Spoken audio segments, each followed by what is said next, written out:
Hello, nerds! How's it going? We gotta come up with a demonym for our viewers for this. How's it going? Oh, Glowistas day. I don't know. We'll figure it out. So, actually, funnily enough, so welcome to Dayglow Show, or Dayglow, with Yeah. David Oh, Groom, and Alex Glow.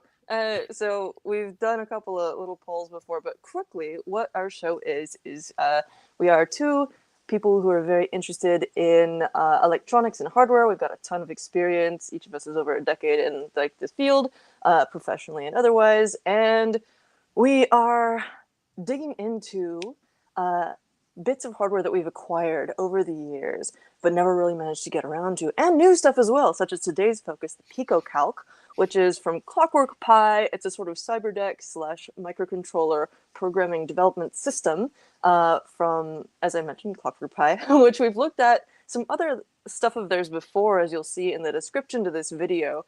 We also, as part of this show, have a collaborative notes doc, which you can tap into either now and or before or and or after the stream, which since this show evolved from a casual hangout where we would do the same thing and sort of like dump whatever links we came across and random things that came up during the chat into the doc for later, we now have this for this show. So anything that we come up with in terms of documentation, product links and stuff, random projects that we come across that are cool that people are doing with this technology, etc., is going to be dumped into here, and you can follow along with it live and pull it up later if you want. And that way we don't have to you don't have to wait for us to get our lives together and update the documentation after the fact. It's all just there. So that's going to be really cool. I feel like I was starting to go off on a tangent, but I've forgotten what it was. Oh yeah, polls. Anyway, but first, hi David, how's it going? Hi, it's going great. This time we did not kill the internet, which is nice. Our last live stream turned into a live scream as basically the entire internet went down for a few hours, and so it was a very tumultuous beginning to the show. But this time, you know what? I'm not going to say things like that. That's a bad idea. So so far so good. How about that? Fair enough. Cool. So on the subject of polls, and the show name is Dayglow, and last time we had a sort of a poll for the hashtag of the show. We ended up on Dayglow Show, all one word, and camel case, capitalize each word because that is better for accessibility. This time we ran a poll on the format of the name itself. We've got Dayglow no spaces and Dayglow with spaces, and we landed on the first one based on popular vote. It's possible for there to be a rapid turnout around still, you know. It could go the other way, David. Oh, how much time is left in the poll? Like a couple hours, maybe. Oh, let me pull it fantastic. up. Okay. Let me pull it up. Oh, Jazz is on here. What's up, Jazz? So, it was posted 21 hours ago, and it was for a day. So, right. 3 hours to go. Still anyone's game. You could pull ahead. You said it. What do you mean you could pull ahead? We don't know who chose which. We don't know who's rooting for which. No. Oh, okay. I think you meant like you generically. You as the voter could pull the whole thing ahead. People could turn it around. The anonymous poll, which we don't know. Our yet to be determined demonym could. All right, so maybe for next time we'll have a poll for the name of our followers / audience members. If you have any ideas for that, drop them in the chat. Which Jazz already did with the Dayglows. It's the Dayglow show with the Dayglows. Yeah. Well, is the Dayglows like you and me, or is it everybody? Everybody could be Dayglows. Why not? We got to get some Dayglow merch going. We're only on episode 2, but we got grand ideas. I feel like if you don't have merch by episode 3, you kind of are a failure. So we should probably get on that. With the previous poll, by the way, there's a huge outcome from that. This is not just an abstract thing with no meaning. We actually registered the domain dayglow.show as a result of that poll. So take this stuff seriously, because real money is spent. Yeah. As a result of the outcome. what that's going to turn out to be is very similar to this beautiful page that David has made. Do you want to tell us about this and what the dayglow.show domain is going to be? Yeah, I do. Although I'm a little curious why it says it's not secure. That's interesting. It should have a SSL certificate on it. But this is a little thing that I've been doing recently. I wanted to have what I'll refer to as Linktree style site, but I wasn't really sure what Linktree's business model was and if they're going to start putting ads on there at some point and things like that. So I wanted to make my own Linktree-esque little thing. And so iShotJar Exposed is the name of my newsletter or collection of newsletters right now, because I'm also evaluating half a dozen different platforms as part of that project. And so I tossed together a simple website, which is hosted for free on GitHub Pages. And also in a sort of infinite recursion situation, I then incorporated the newsletter's Linktree style site into the newsletter and wrote about how I made it. And so if you want, you can read about that on any of the half a dozen platforms that I'm currently posting to. Very cool. And as you see, I meant to get into this later today. I want to reply to David has a post about ethical and privacy-oriented choices for platforms. I actually have been digging into this a lot myself, and I've got a page put together for it. So I wanted to respond with some interesting stuff that I've found. So as some people have issues with Substack. These three are all different options for sort of newsletter type things. I've personally settled on Ghost, which you can see here. I've got my own little customized setup.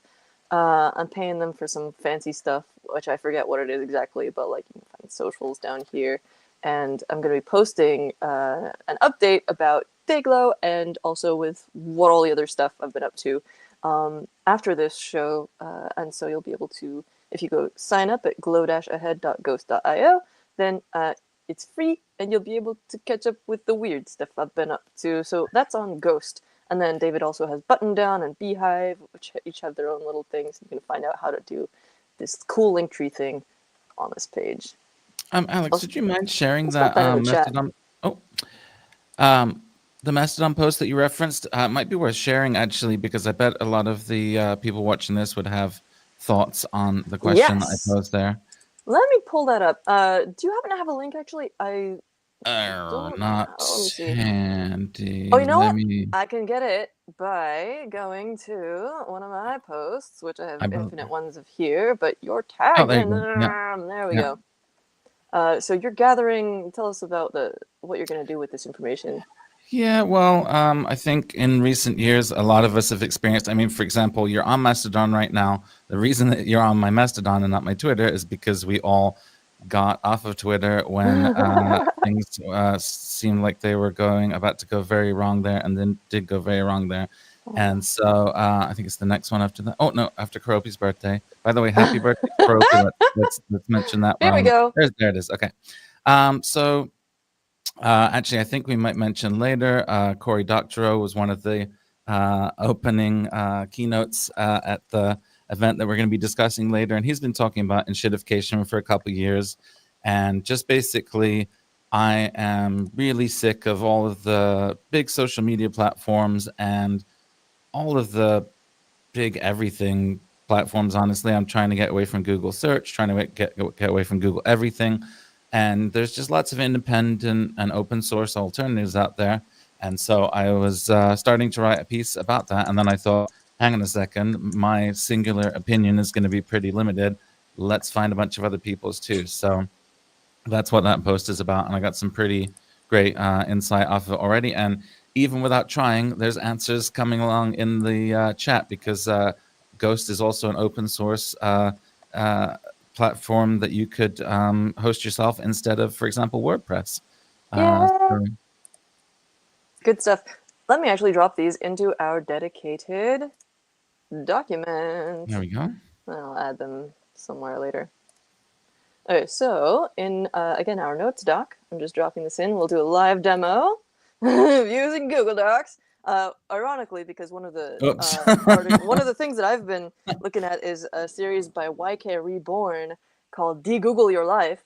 So anyway, D Groom. I have to not call you D Grooms. You can call me D Grooms. It's fine. They know now. Okay, D Grooms is post recruiting alternative what social platforms? Close enough. Hey. Let's see what else we got on here. So I feel like we pulled up something else. Oh yeah, I'll drop these onto our doc as well. So we got your main thingy. Hey, Alex, I just wanted to share a funny comment while you're doing that. Kevin said, "Why have you got a comment? Why have you got a comment out Alex in the name?" I never thought about that, but the / is basically I'm right there, and then you're commented out. That's kind of that has actually occurred to me, but I'm the one who sort of came up with this a while ago. So the way that the name evolved is that I have been thinking about Dayglow as like a thing. For maybe a personal project. Never got it off the ground. And then we were talking about doing this, and I was like, Dayglow! David! Like, perfect! And then, like, we were just munging together some basic graphics for our first episode, and then I ended up adding the slashes in there. So I'm hoisted by my own petard or whatever. It's not David's fault. But it's just born of, we thought it looked cool, which I think is totally valid. So anyway, shall we talk about what we're doing this episode? We got sort of three things. Yeah, I mean, maybe it's time for that. Cool. Yeah, and then there's like Proton docs and stuff, all kinds of cool stuff. So anyway, quick overview of today. We have talked about show logistics, and your voices have yet to be heard for 3 more hours on the question of spaces or no spaces. I did that backwards. Spaces or no spaces. So go to Mastodon and check out the poll. And think about demonyms for what you want to be called. So anyway, 3 things for today. We're going to talk about our experiences at Teardown. We're going to talk about cyberdecks. We each have a bunch of cyberdecks that we brought to talk about, and also like what is a cyberdeck. So get your neurons ready on that one. And then 3, what do we got? What is 3? Teardown, cyberdecks, and the thing we're looking at. The specific one. PicoCalc. Oh, yeah, PicoCalc. I was holding it in my hand, waiting to hold it up, but somehow lost track of... I introduced a whole new sort of info tree structure that I hadn't introduced before. So anyway, do you want to give us a quick preview of it, actually, before we dive into the teardown stuff? Sure. This is the PicoCalc from ClockworkPi. This is an extremely, extremely special PicoCalc. It's not just any PicoCalc. All right. When I was at Make a Fresh Engine in late 2024, Alex, not this Alex, but a different Alex from ClockworkPi, handed this to me when it was one of only 2 prototypes. Even Hal didn't have his hands on one. There was one to show off at Make a Fresh Engine and one for me. And so that's what we're looking at. And so this is the PicoCalc. Is it a cyberdeck? I'm not sure. We'll talk about that later, I think.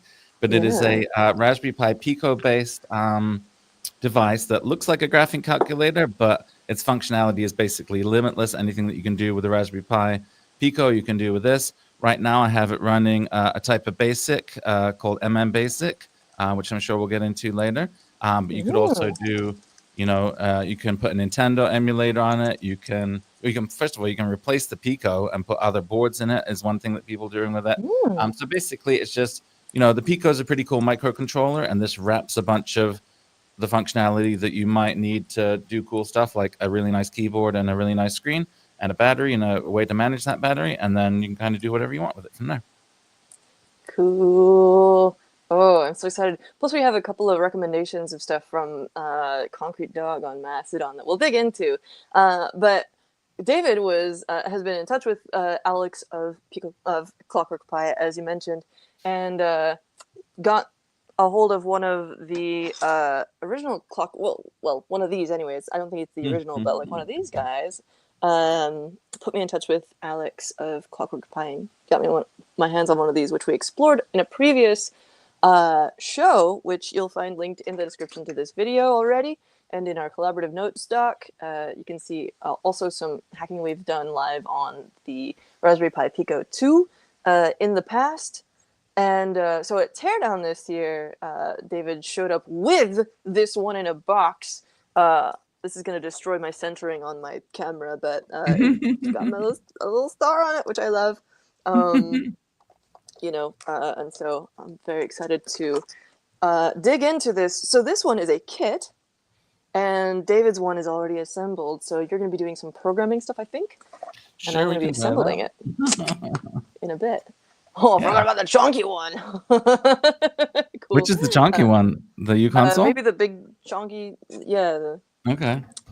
Do you call it U console or Mu console or microconsole? Or? You know, I'm not really sure what you're supposed to. I should find out. But yeah, this one's chunky-ish. But let's not forget, there's also the original. Well, not the original. This isn't. This is their second product, which is the dev term. And again, I'm trying not to do too many spoilers for the. Maybe let's just jump into it. There's no rules. We make the rules. CyberDeck.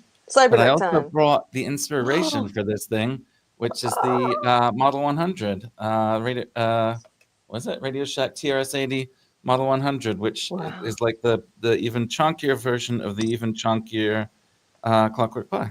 So chunky. Such chunks. We are probably the tech show that is biggest on nomenclature here. Maybe not. I don't know. We're it's early times yet, but we always get into some kind of like little discussions about what to call the stuff, as you can see already. So tell us what you think about how to pronounce this thing. Does it say on here somewhere? Yeah, here we go. It's written with a U, but people often use the U to refer to like microcontrollers, like UC. Can I show you the back of mine? Oh yeah. Mine is signed by Alex from Clockwork Tech. I was like, can you sign it or something cool? And so that's other Alex's signature on the back. Bring back the trunk, says Chipper Doodles. One of my favorite talks at Teardown, by the way. Okay. Oh my God, we're going all three of them in parallel. I know. Well, okay, so Teardown. I said that was number one, so let's start with that. Teardown is a conference run by Crowd Supply. It was in Portland. We both went. It was a few weeks ago. David, what kinds of talks did you see? You mentioned Cory Doctorow a minute ago. Yeah, I was just pulling up the schedule down here to remind myself of what all we saw, but kind of relevant to that Mastodon post or toot or whatever they're called from earlier. The opening keynote on the first day was this Seize the Means of Computation by Cory Doctorow. Really excellent talk. Obviously, he's the inventor of the term enshittification, which is now in the dictionary and things like that. And I've seen him. I saw him give the enshittification talk at DEF CON as well, which is fantastic. But this one was absolutely like mind-blowing, honestly. He started out with discussing this thing that I was completely unaware of, where apparently about a third of current registered nurses are not employed by the hospital that they work at, but rather they use a sort of DoorDash style app to that's how they fill their needs at hospitals now, is with a app that they press a button and say, okay, come over and do your nurse things at the hospital today. And apparently that app does such cool things as checking people's credit history and offering them a lower hourly rate based on how desperate they are for money. Wow. Yeah, that's the kind of things that I was saying during his talk. So that was fascinating. And it wasn't all doom and gloom. He did offer some solutions at the end. But all of these videos are also available online. So maybe I won't give a complete spoiler. But yeah, focusing on the keynotes, they're all just real stars in our kind of industry, or whatever you want to call it. Kate Stewart gave the second keynote on, was that be Saturday? Yeah, Saturday. Saturday. So that was about mostly about the Zephyr project, which is a hugely popular RTOS that is kind of displacing free RTOS and other popular microcontroller-based operating systems. So it's really cool to hear about her work with the Linux Foundation on getting that, like creating that momentum and seeing some example projects. And then I'll jump back to the individual speakers, but we got on the topic of keynotes. So third day, personal hero of mine, Bunny Huang, Yeah. someone that, before I was even doing this stuff, I was a big fan of the Chumbi, which he was kind of the mastermind of. And so I met him before in Shenzhen, but, getting to see him talk and stuff was incredible. And his talk was basically about the fact that it's becoming feasible for makers or electronical engineers to create their own silicon. And that's Wow. been kind of feasible for a while with projects like Tiny Tape Out. But now they're a lot more kind of the size of project that you can do is more substantial because a lot of the patents of things from 30 years ago are expiring. And so you can leverage those. And the other half of what he was talking about was not just the ability to create your own silicon, but the ability to create trustworthy silicon that you can inspect and ensure it hasn't been tampered with at the factory and things like that. And basically, he was advocating leveraging the 28 nanometer process, which is now fairly old, and compared to, your phone might have like 5 nanometer or smaller processor in it now, but 28 is pretty approachable and reasonable and cost effective. And so he was basically talking about how we can all use foundries to make our own chips pretty soon. Amazing. I want to check our audio really quick. If the audience can chime in, because I can only hear you, David, and it seems like your audio went a little fuzzy, but I can't tell if that's on my Oh, end because. Oh, wait, no, you sound better now. I wonder if it was a distance thing. oh, I don't know. I might have leant back from the microphone while Ah, I was talking. yes. It's a pretty close. Yeah, So crisp now. And if it's like a ah, cardioid mic, maybe the angle matters and yeah, stuff. yeah. Gotcha. Ah, Cool. Well, thanks for it. We could still hear you though and stuff though, so that was solid. okay. Good stuff. stuff. I can I can dive into some other talks if we Yeah, want. I just didn't sure. want to. So when I was describing the event to my partner, she said, "So basically, it's like a high school reunion for the world's biggest nerds, or something like that." And I was like, "Yeah, yeah, that's actually a really good description." So a lot of the talks were, my personal friends, and so I definitely kind of focused on making sure I was there to Likewise. support my friends. So going through that list, I think the first talk I went to was Chloe's ESP Home and Home Assistant talk. Chloe is a van life proponent and has a completely wired up mini school bus with solar panels and batteries and all kinds of stuff going, and kind of shared some of the experience of her home assistant setup and how you can get that stuff going, which is something I'm looking forward to getting off grid ASAP. So that was very interesting to me. Nice. Our friend Carrie gave a really funny Oh yeah. talk about sort of coin cells and other types of power, and had a really amusing number of butts rating for how much pain in the yeah. butt each chemistry and form factor was. Um, This is a Claire, great talk. I saw the whole I don't know too. which ones you saw. Hopefully, you saw some ones that I didn't, because sometimes I had to choose between, for example, Oh yeah. Joey and Claire, and I went with Claire's And I laser went cutting with class, Joey, which is so we can definitely awesome. go into those. Yes. But Okay. Tell us just about chiming Joey's. in, this talk was freaking amazing, and Yeah. they're gonna go up on Crowd Supply's YouTube page. By the way, they're not up yet, but they will be on a playlist, I assume.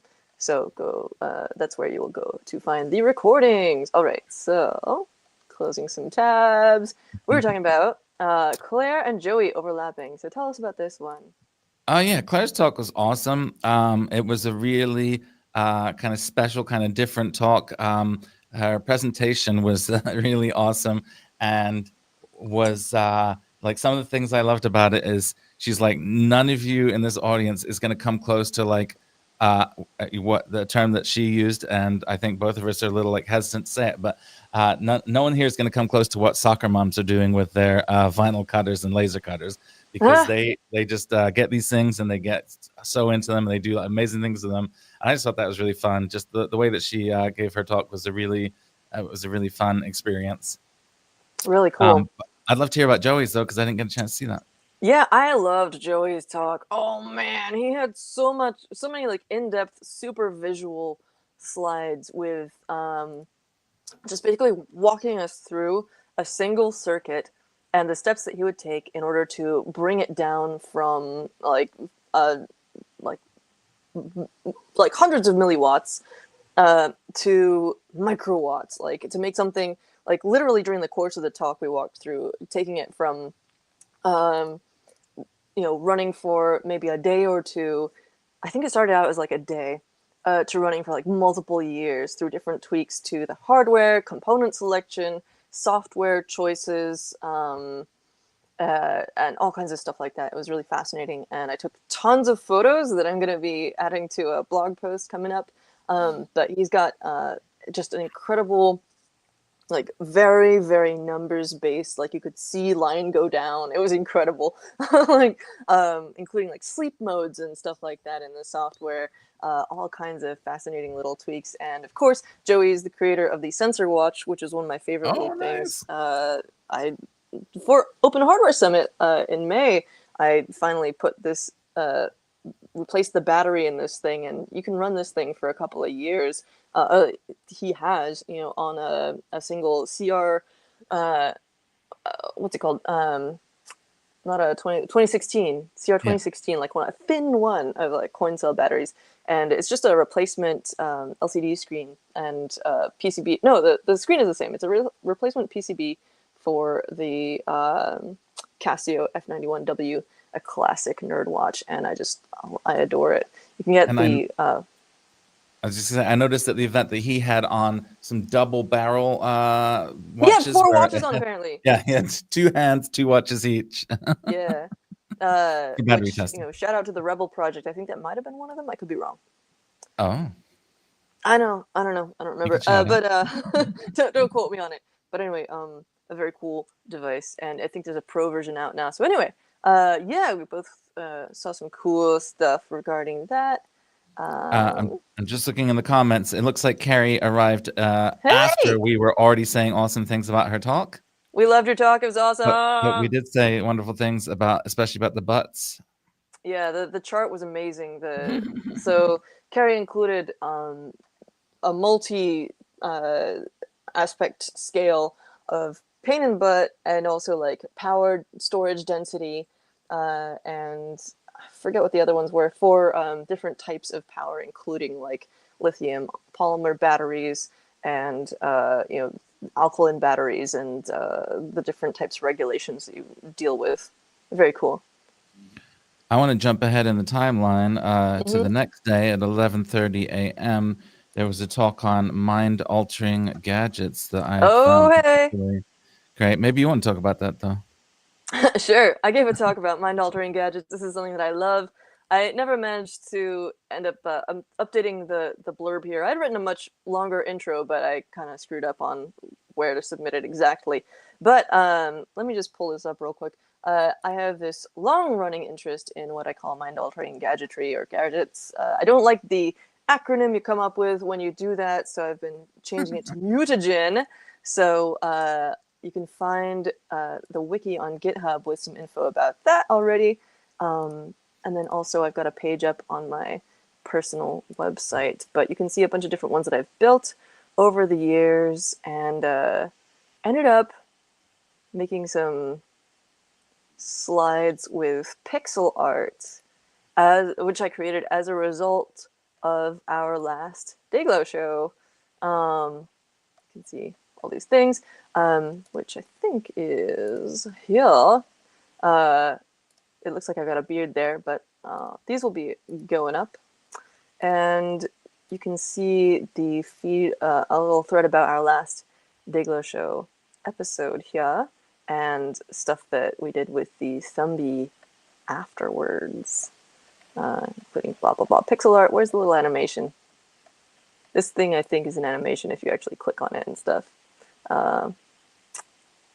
So today we're working with the PicoCalc, and hopefully we'll have some cool stuff like that to show off afterwards. Anyway, thank you. It was a fun talk. I'm really excited to get the recording up and make a Faberia. Maker Faire Bay Area at that event later this year. I believe, tentatively, I'm going to be giving another version of that talk that's going to be souped up and have better slides and better images and everything, and I'm going to do more sharing around then. So that'll be around October, assuming that things do not go awry, which you never know. We'll see. So it's not in October anymore. It's earlier September? this year, September. Let me check. I'll pull it up. Cool. Okay. I mean, I'm not checking you. I believe you. I'm just pulling it up so that we can get the precise dates for I mean, people. And I'm, so I'm I'm not hosting lying. the talk, so I think it's that, but I might be wrong. A couple more talks I wanted to mention real quick before we wrap up Teardown, though, mostly because again they're friends that we wanted to support. Was Bulbul, or if in the comments you'll see Chipperdoodles, I believe, gave a talk on hand drawing your PCB art, which was incredible. I don't know if is there an example on that page? It'd be really good to grab. This is incredibly relevant to my interests, by the way. Yes. So these are hand-drawn traces, which are absolutely astonishing. And so I'm going to keep stalling until we can see the picture. Here we go. There we go. You really have to see the picture to understand the kind of complexity and awesomeness. And, it all works. I think it all worked first try. One amazing thing about this, to me, is that I usually I've done hand-drawn PCBs as well, but usually I work in like 300 DPI. I'm like, surely that is plenty of dots per inch. But no, Chippy works in 600 plus. Like, that's the low end. It goes up to like 1200 DPI. And that is just bonkers. Like, you look at this thing, and pardon the screeching, but like, look how intensely detailed this is, and it all works. And Chippy talked about, implementing DRC checks with hand-drawn circuits and stuff. David, more thoughts? I feel like I cut you off. No, you're good. No, I mean, I'm just going to say like different words of awe, I guess. So that's all I really had to contribute. Really cool Anwar platform, which, again, with the mutagen stuff, I've been working on a platform of my own for sort of like running mind-altering gadgets off of that would sort of be an adaptable platform for that. And then I saw Chippy come out with the Anwar, which is very similar in like capabilities. Like, so this concept of like, it has almost everything that I want, and it will be very easy to adapt to exactly what I want. So I'm very excited about that. It kind of like cuts out a lot of the random crap that I have to do in order to get mine up and running, but like actually has good, charging circuits and supercapacitors and cool stuff like that. So I'm now looking to, instead of designing my whole own thing, instead designing a faceplate for this device that Chippy has created. I'm very excited about that. In fact, I wanted to show some stuff that I picked up at the con, and I have one of Chippy's devices in the bag. But before I jump into that, are there any other talks you wanted to mention? The last one I just wanted to draw attention to was Crowdfunding 101. This is my friend Billy Wang, who I also met in Maker Faire Shenzhen, and his company OpenInterface makes this mini KVM, and they're kind of a bit of a poster boy for crowd supply at this point. Really successful, $362,000 campaign, and basically he shared his journey and what worked well and what didn't, and kind of is a good template for how to do a crowd supply campaign or other crowdfunding site. Nice. And Billy's going to be at Open Source with a booth in just about a week here. So anyone who's going to Open Source, go check out his booth. Awesome. Billy was a fun person to meet. Really interesting. Yeah. Hey, so what a cool human. I'm going to pull out some cool stuff that I got. Oh, did I lie about not being able to? Maybe you can't DRC it once the graphics are imported, which is like, again, extra brave, as Carrie says. Wow. I missed that part. Okay, so just a few things real quick, because more hardware is more better. So we got the Teardown shirt, which we actually took a sort of screenshot selfie with Barb Noren, but just like the artwork, oh! And it references the puzzle hunt, which was one of my favorite parts of the teardown experience. Which actually, I've been cleaning up my place. I found an old program from Teardown. This was part of the puzzle hunt in 2019. You had to sort of like, there were clues embedded in these clocks that were all over different, like the t-shirt and the program and this lunchbox that they had. Teardown traditionally doesn't have badges. They have like lunchboxes and or t-shirts and or hats and stuff. I think it's really cool not having to wear a big thing around your neck the whole time. So anyway, they also, well, this isn't a tote from Teardown. This is just like a grab bag. But they had like a swag bag from Mauser. And I also got hold of the jumper list from Kevin Santo Capuccio. So I'm very excited to dig into this at some point in the future. And also, he did do a talk as well, but I did not, alas, make it. Did you make that one? No, it was the same time as yours, I think. It was right. Peter Griffin figured out how to connect his jumper list to Excel or something, or Google Sheets, and I saw a preview of it beforehand, but unfortunately I was at your talk, so I didn't get to see the whole thing. Alas. Yeah, there was a lot of cool stuff going on at the same time. Another person who had a cool talk that I did not get to see was Chloe. Didn't Chloe give a talk? But I did pick up these things. Well, this was one that I've had from before. Voidbox.io is Chloe's website, and it's got a QR code on there. I'm probably holding it the wrong way, but also makes these really cool 18650 sort of end caps that turns it into a USB-C thingy with charging and discharging. So Simultaneous. It just like sticks on simultaneously? What? Yeah. It's so cool. Just looking at the comments, just wanted to give a shout out to Paul. Speaking of Teardown, we got to hang out with Paul at Teardown, and he is lurking and listening. Paul of Pimmeroni. Oh wait, no, Paul Stofferman. No, of Paul of Teensy. Oh, cool. Yeah. Teensy seems like one of those things that you could use in the PicoCalc. Maybe I'm kind of curious about whether one could do that. I don't know. Like different pinout, obviously, but different pinout. Yeah. Interesting. Oh, Power Top. That's a great name. They're connected to the same V-bus. Wow.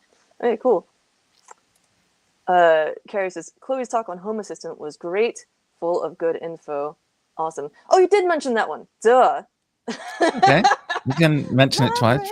Some people are just joining now, so now they know. Cool, yeah. And then I also got hold of these Kamsa boards from Chippy. So these are ones that I think I pre-ordered a while ago. And I actually got two, and one of them was for a friend, and I don't remember who it was, so I'm gonna have to figure that out. But what a gorgeous board. This is one of the ones that was featured in the talk, and just look at that. Can you show the back as well? The back is also interesting. Oh, I shall. There we go. With this gorgeous, like, acrylic situation, 2 layers of laser cut acrylic holding the supercapacitor in place. Just gorgeous. And going to be digging into that. Comes with an info sheet. So this is going to be backwards for y'all, maybe. I don't know. Different LED modes and also this guy. But you can check out Chippy's website, chippydoodles.com, for more about that. Final thing I have to show from Teardown is this hardware hacking toolkit. I did this wonderful workshop the day before the conference kicked off by Black Hoodie, which is a group that sort of does women-focused hardware education or hacking education workshops. And this is put together by the excellent Joe of Securely Fits or securinghardware.com. There we go. I think the username he uses a lot is Securely Fits. And then it's just got a bunch of really cool stuff in it, including this little box that has... Okay, check this out. I have to show this real quick. Upside down. It's got all these little probes attached, and there's like a separate bundle of attachment cables that you can use to attach to the... I'm going to pull this out the wrong way. There we go.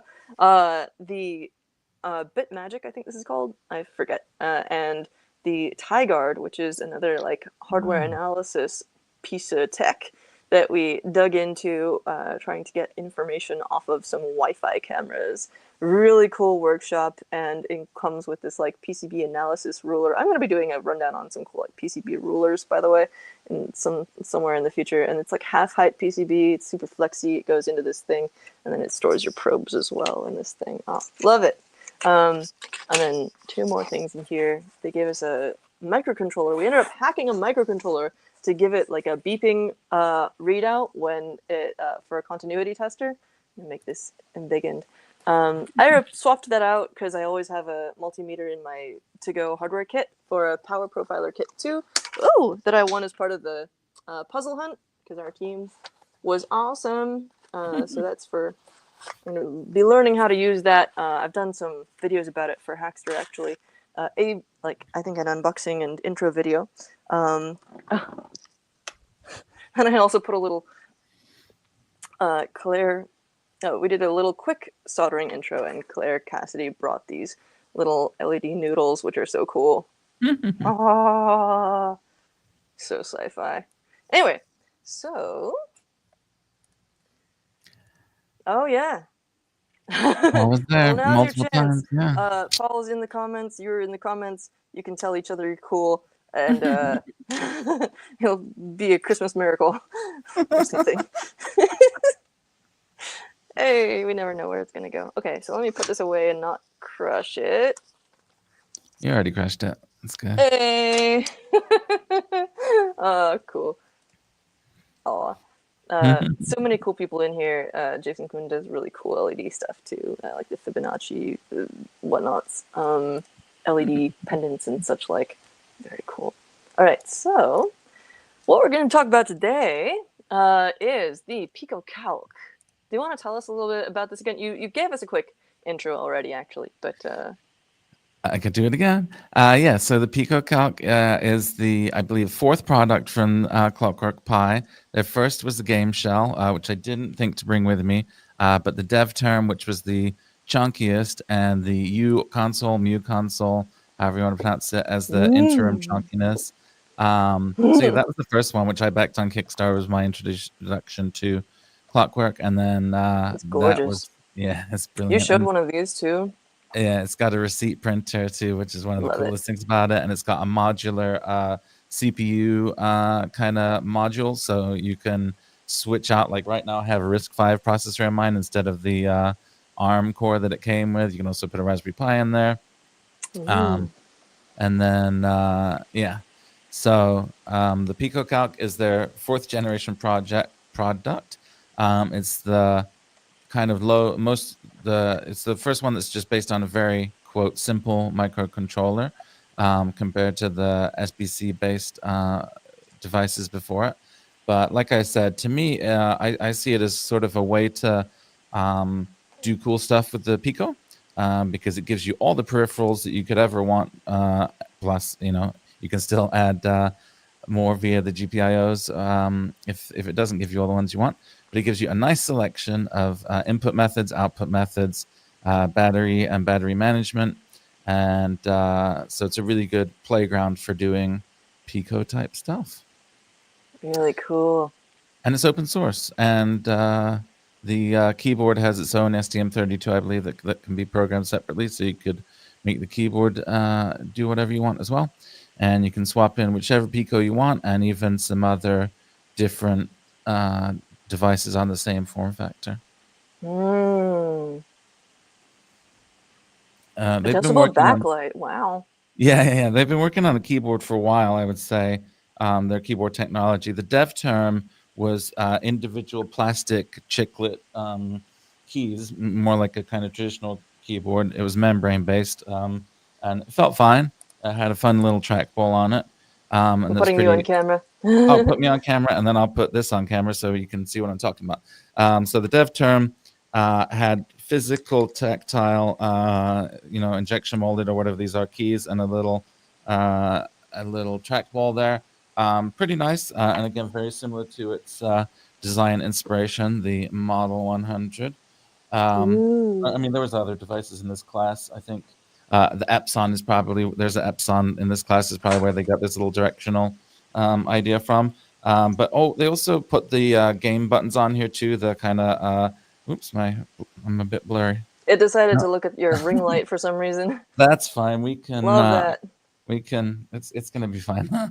And so There we go. there's the U Ooh. console. I just wanted to show the difference in the keyboard. So this is a single rubber piece with the little domes behind it. Nice and clicky. This is actually the second version of the keyboard. There was a different keyboard when it was released, and they came out with a replacement to make it more enjoyable. The previous one was kind of a chore to, I would take it on airplanes, and after like 7 or 8 hours, my fingers would get kind of tired.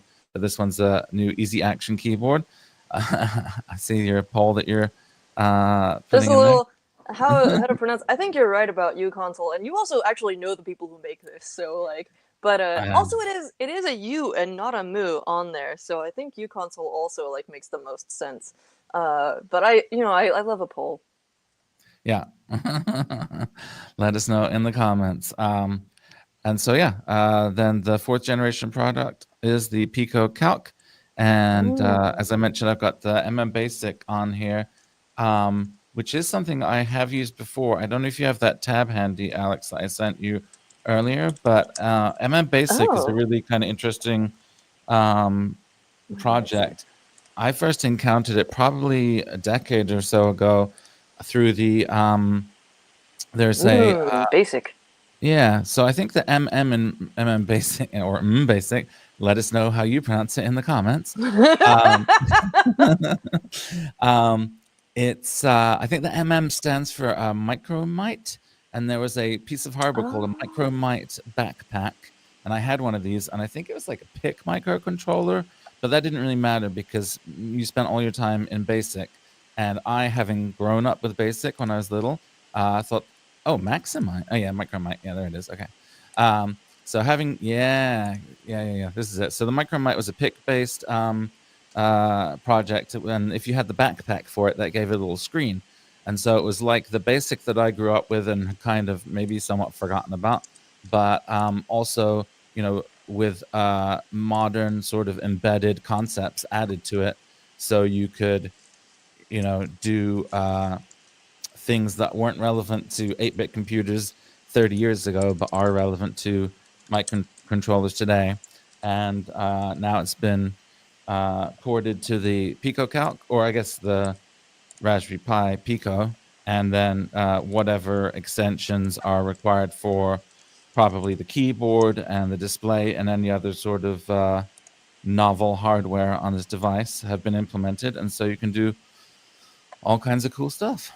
There's an overview of basic. It's like the dating myself here, but it's like the Hansen programming language or interpreter rather. I mean, I feel like just Basic. by talking I like about to use basic, basic. it's gonna date yourself, but Sorry, basic what? is.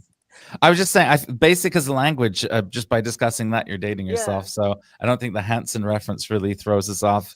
If anything, it modernizes the basic reference. Yeah. So I first platform is. This platform is very exciting to me personally because I first learned to program in BASIC on my TA83 plus calculator in high school, and then, or maybe 8th grade, I don't remember, and then in PBasic as part of FIRST Robotics. So BASIC was definitely my first language before, and then like after that it was like HTML and stuff. But yeah, so you're right. Maybe the Hansen is not the factor here. But I don't know. Basic's been around for ages, though. You can be new and still program in Basic. But Yeah.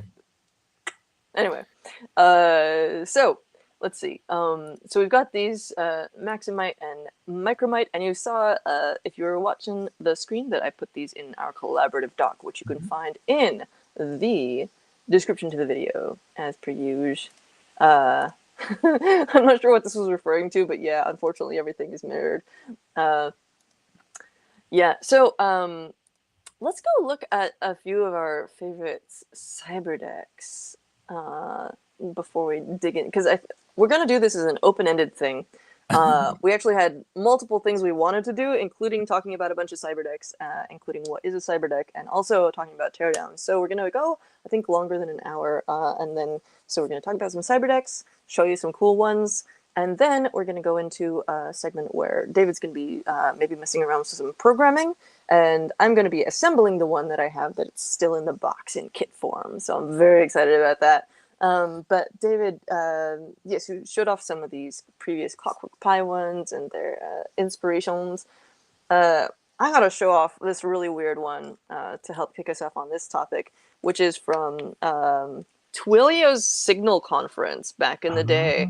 This is called the Hack Pack, and I sort of jacked it up a little bit with this USB charging cable because it came with this incredible battery, which I think is actually at 82%.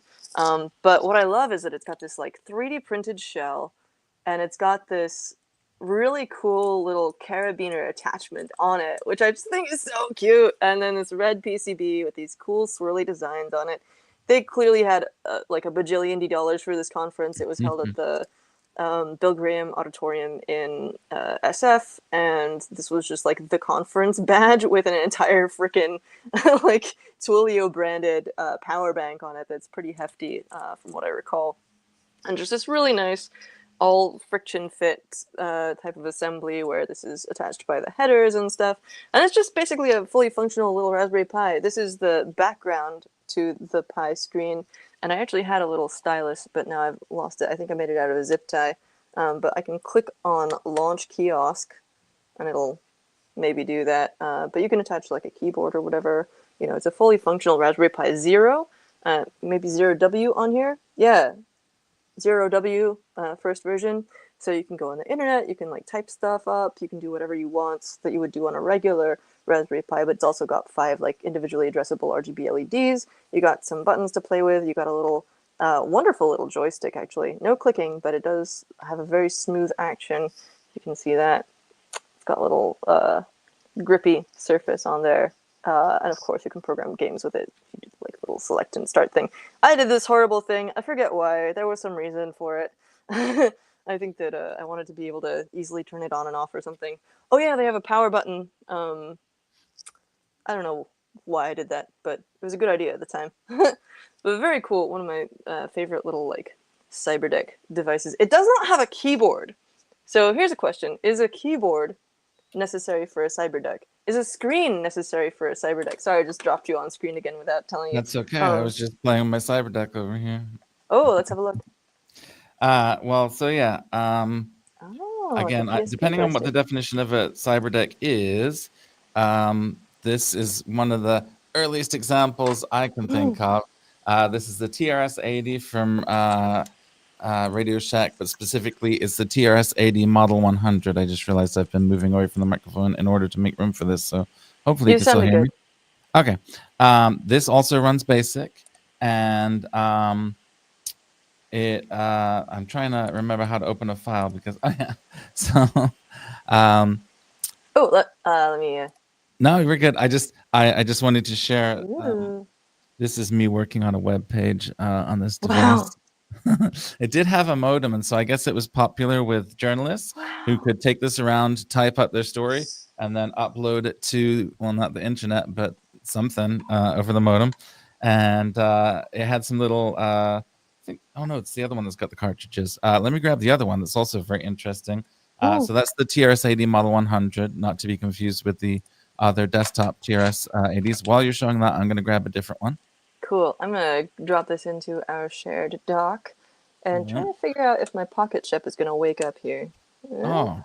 I know for a fact that I've forgotten the password, so unfortunately we're going to be only going to be able to see the like little startup thing. So maybe I'll turn it. Okay. Verified that it does turn on. I'm going to turn it off again so that we can have a look. But are you ready?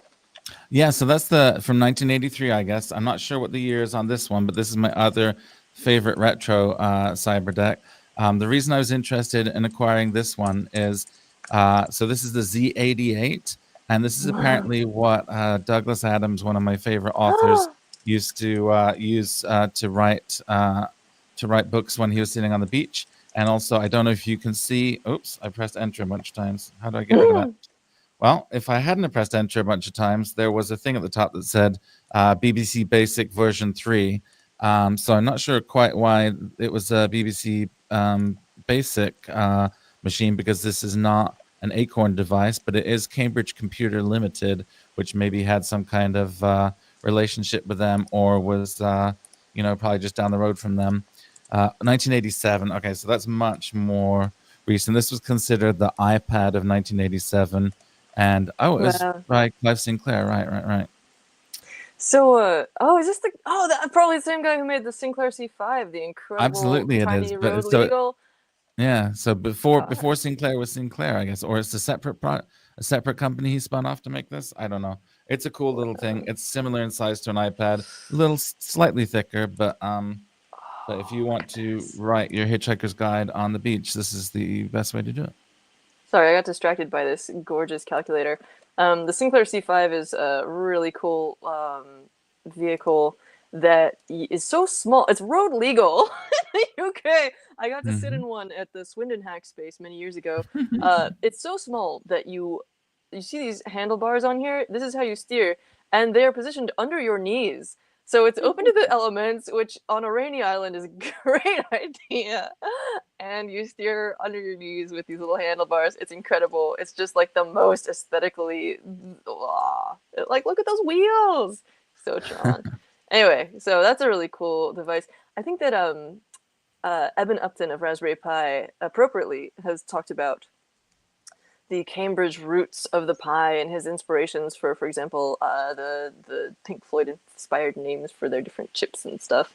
Uh, and it feels like there's a huge amount of history there. As a random note, I've been listening to the Hitchhiker's Guide books on audiobooks, and recently adapted one of the processed songs from one of the books, The Restaurant at the End of the Universe, to into an actual song that you can sing, and you can find it at Space Song Sunday, which is a recurring like casual space music show that I do every occasional Sunday. And I'm going to be doing, at the end we should do announcements. I'm going to be doing a spot on Okay. Radio Free Freddy Fest on July 16th with space songs. Anyway, back to Cyberducks.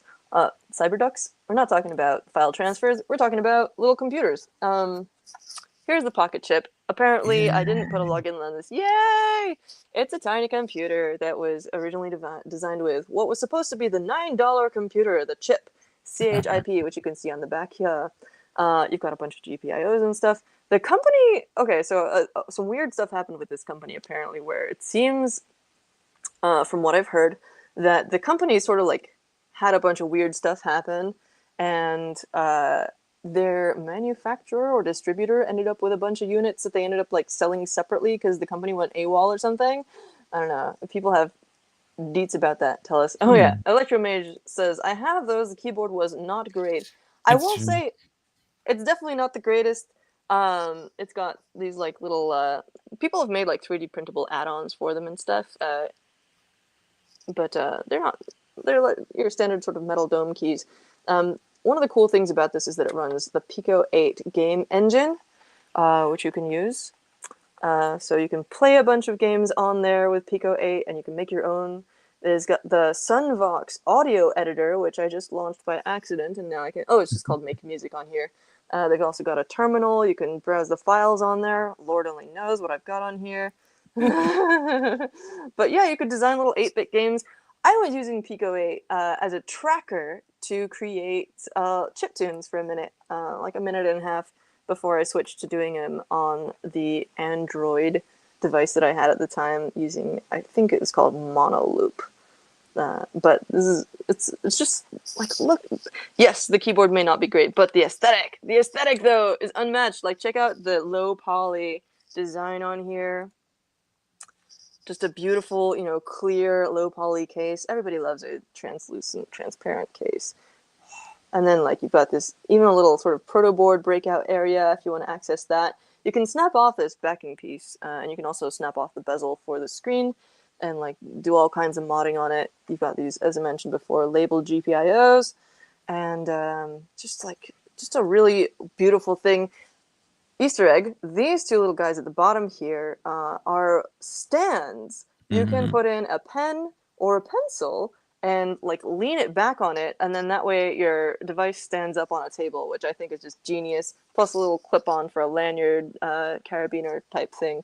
Just another one where it's like definitely a full cyber deck in my opinion, where it has a keyboard and a screen, and you can like do stuff like computer stuff on it, which, you know, some of these maybe not so much, you know, is this a cyber deck because it doesn't have a keyboard, even though Raspberry Pi actually allows you to have an on-screen keyboard with it, so maybe. Yours definitely are, I think. They've got a screen and a display, rather, and a keyboard.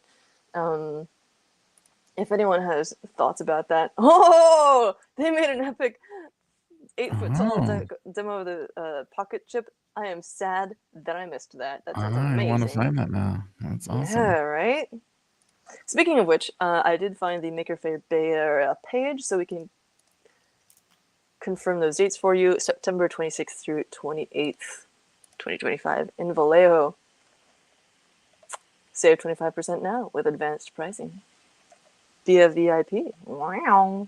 Yours for just $1,000 or less. Dang. So, David, do you have any more you want to show? I have one more. I have a couple more, and I'm going to start stretching the definition of cyberdeck, but not quite yet. Don't know if Carrie's still in the audience, but I believe this might have been one that Carrie sent me. A couple of people have taken pity on me for not being able to attend Hackaday SuperCon in various years, and so this is one of those. There was a couple other ones, but have one of those. I chose this one because the others were more kind of Game Boy form factor, and this was the most cyberdeck form factor. Okay, we're gonna start. So that's a badge from SuperCon, by the way. Yeah. Hackaday's conference. You might have said that already. It's okay. We're gonna start pushing the definition of what is a cyberdeck maybe at this point, because, you know, is this a cyberdeck? Is this a laptop? I'm not sure. But this is the HP 200LX. It's a clamshell design, so the clamshell could be kind of, you know, where we draw the line. But this is a little laptop from the early 90s.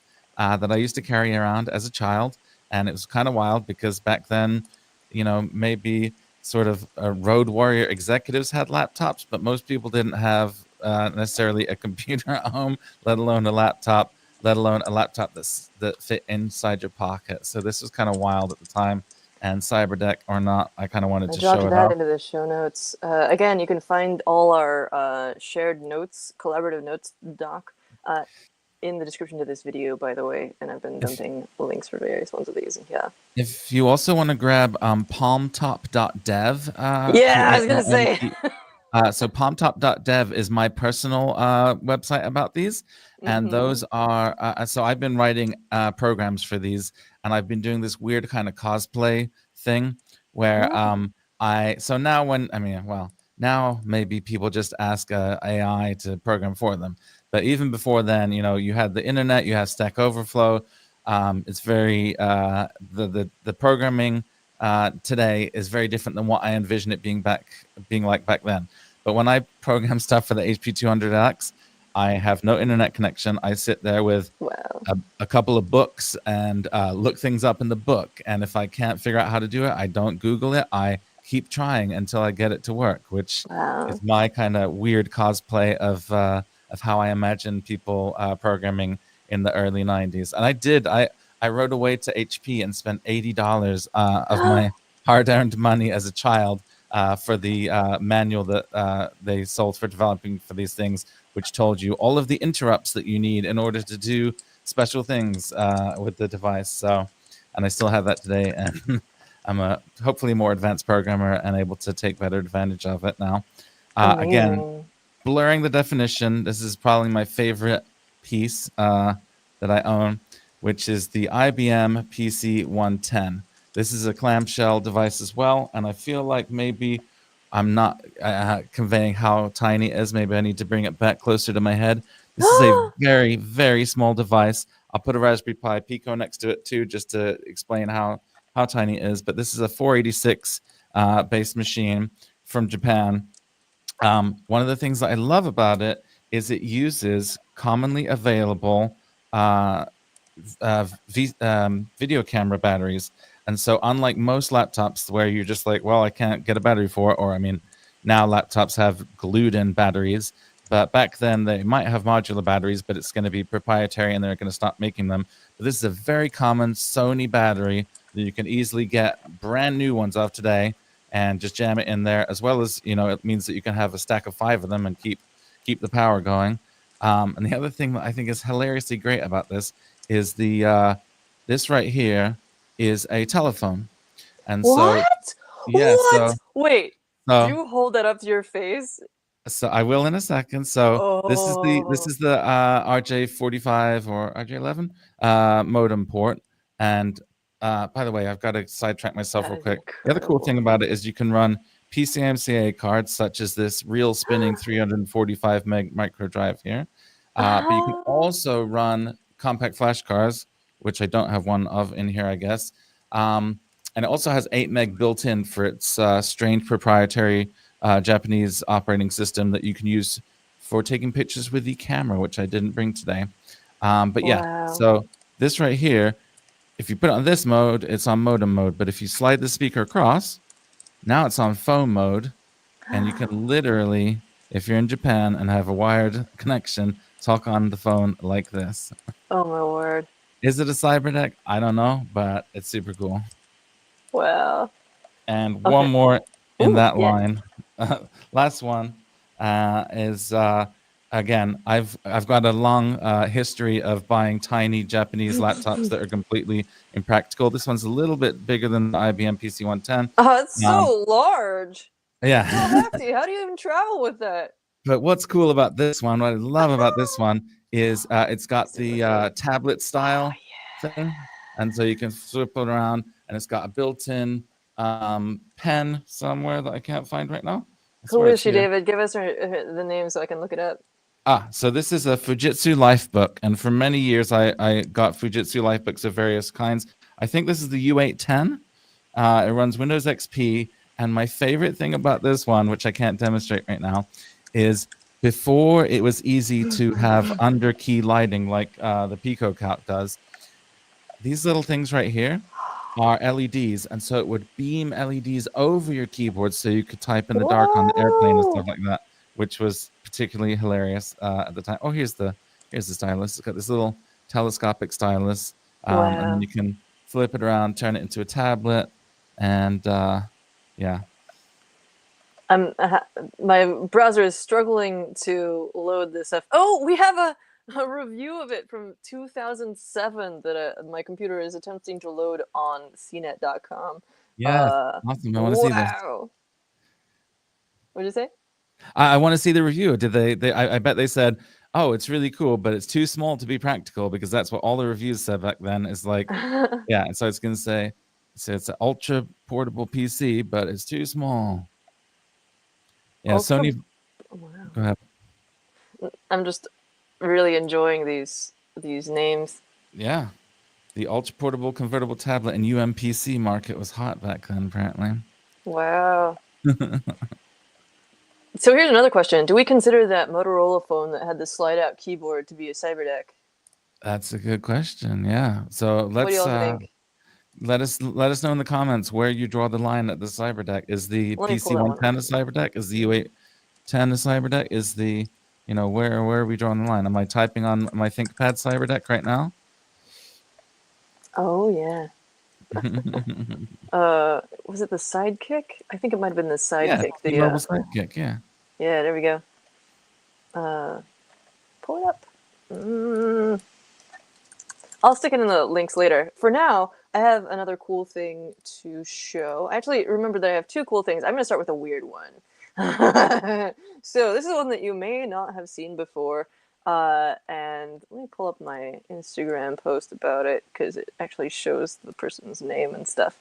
But this is a Zero phone.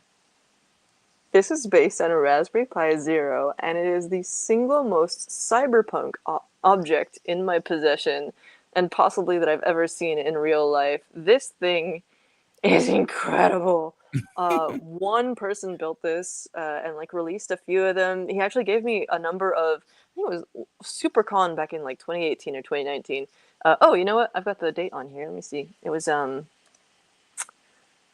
2018 SuperCon that gave me this to me with some extra buttons in case some fell off, and I am so appreciative of it. Let me see if I can get this bad boy to boot. But it does work as a cell phone.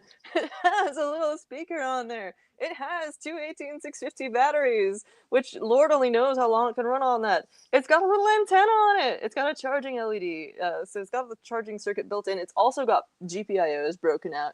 And it's superior to some modern phones in that it has a headphone jack. Look at this thing! I gotta get this to boot up because the display on it is simply gorgeous. Oh, and it's even got the little, like, hacker symbol that comes from Conway's Game of Life. Do you know the story behind that? Like, why people adopted this particular Conway thing? I've never heard that. Tell me about No! it. Oh, I'll have to find it and pull it up. But yeah, this is the Zero phone, presumably the 4th version, Delta. Let me see if I can find a power key, because it's been a long time since I touched this, but it's so good. Is there a switch? I wouldn't put it past him to have, like, a big, meaty, like, chonky power switch. Oh, was I charging the wrong part? There's a micro USB over here. Okay, hold up. Let me get a power line over to here. But in the meantime, let me pull up the Instagram post, which shows how the screen looks on this thing. Look at that. Oh, man. It is gorgeous. I hope I can get this. Oh, you know what? I can put it on my... Oh, no! Give me a sec, sorry. Getting it on the screen. Is there a power button? Maybe I was barking up the wrong switch or something. I did find a whole other set of GPIOs on the bottom here. Whole other row of them. Who knows what those do? So there's a USB A to A cable over here, which actually I'm kind of wondering if that functions as a power bank, and maybe I just did some backwards stuff on here. But also a micro USB. Here we go! Woo! Zero phone beta. Incredible. Apparently the creator has changed her name to Arya. I will have to go back and fix that. It has been a long time since we chatted, but just this remains one of the most incredibly aesthetically compelling objects that I've ever seen that has, like, wonderful, wonderful cyberpunk just vibes, you know? And here's the little microphone down here. I know that I'm sort of rambling on about this, but, like, I just got it working, and I really want to see if I can get the game to work. Come on. Because it has, like... Oh, here we go! Ah, so cool! Games. Oh, I'm gonna suck so bad at this. Look at that, though. It's also got a little drawing interface, which is what you see on the Instagram post. Gotta do this backwards and in high heels. Oh, the snake. I was looking at the wrong thing. Lol. Yeah, let's see if I can do this. I got it. Yeah. Oh, no, Nice. I think I'm 1 pixel over. No, I got it. Okay. No, you got it. Fortunately, a D-pad is the same when it's mirrored. Like, it still corresponds to this. No! Okay, I'm going to stop this in a second. How about we just have people in the comments say when to move? So. I should say, tell us when you want Alex to move. Say left, right, up, down. When that's the way to play Snake. Yeah, they all qualify as cyberdecks. We have a question. Does it have an airplane mode? What, this one? Or are you talking about one of the previous ones? I think it's a joke. I think we were... I know. So, like, we've both taken some pretty weird stuff on planes, and I'm assuming that part of it is, privilege, that I have never gotten, like, serious consequences. Most of the time I just get through, but, that's, again, like, probably partly dependent on different things. I swear there was a little drawing app on here. But anyway, just really, maybe it's further down. Multimedia, Raspberry apps. I'm gonna do a whole little short video on this thing, separately, because otherwise I'm just gonna stare at this forever, and we don't need that right now.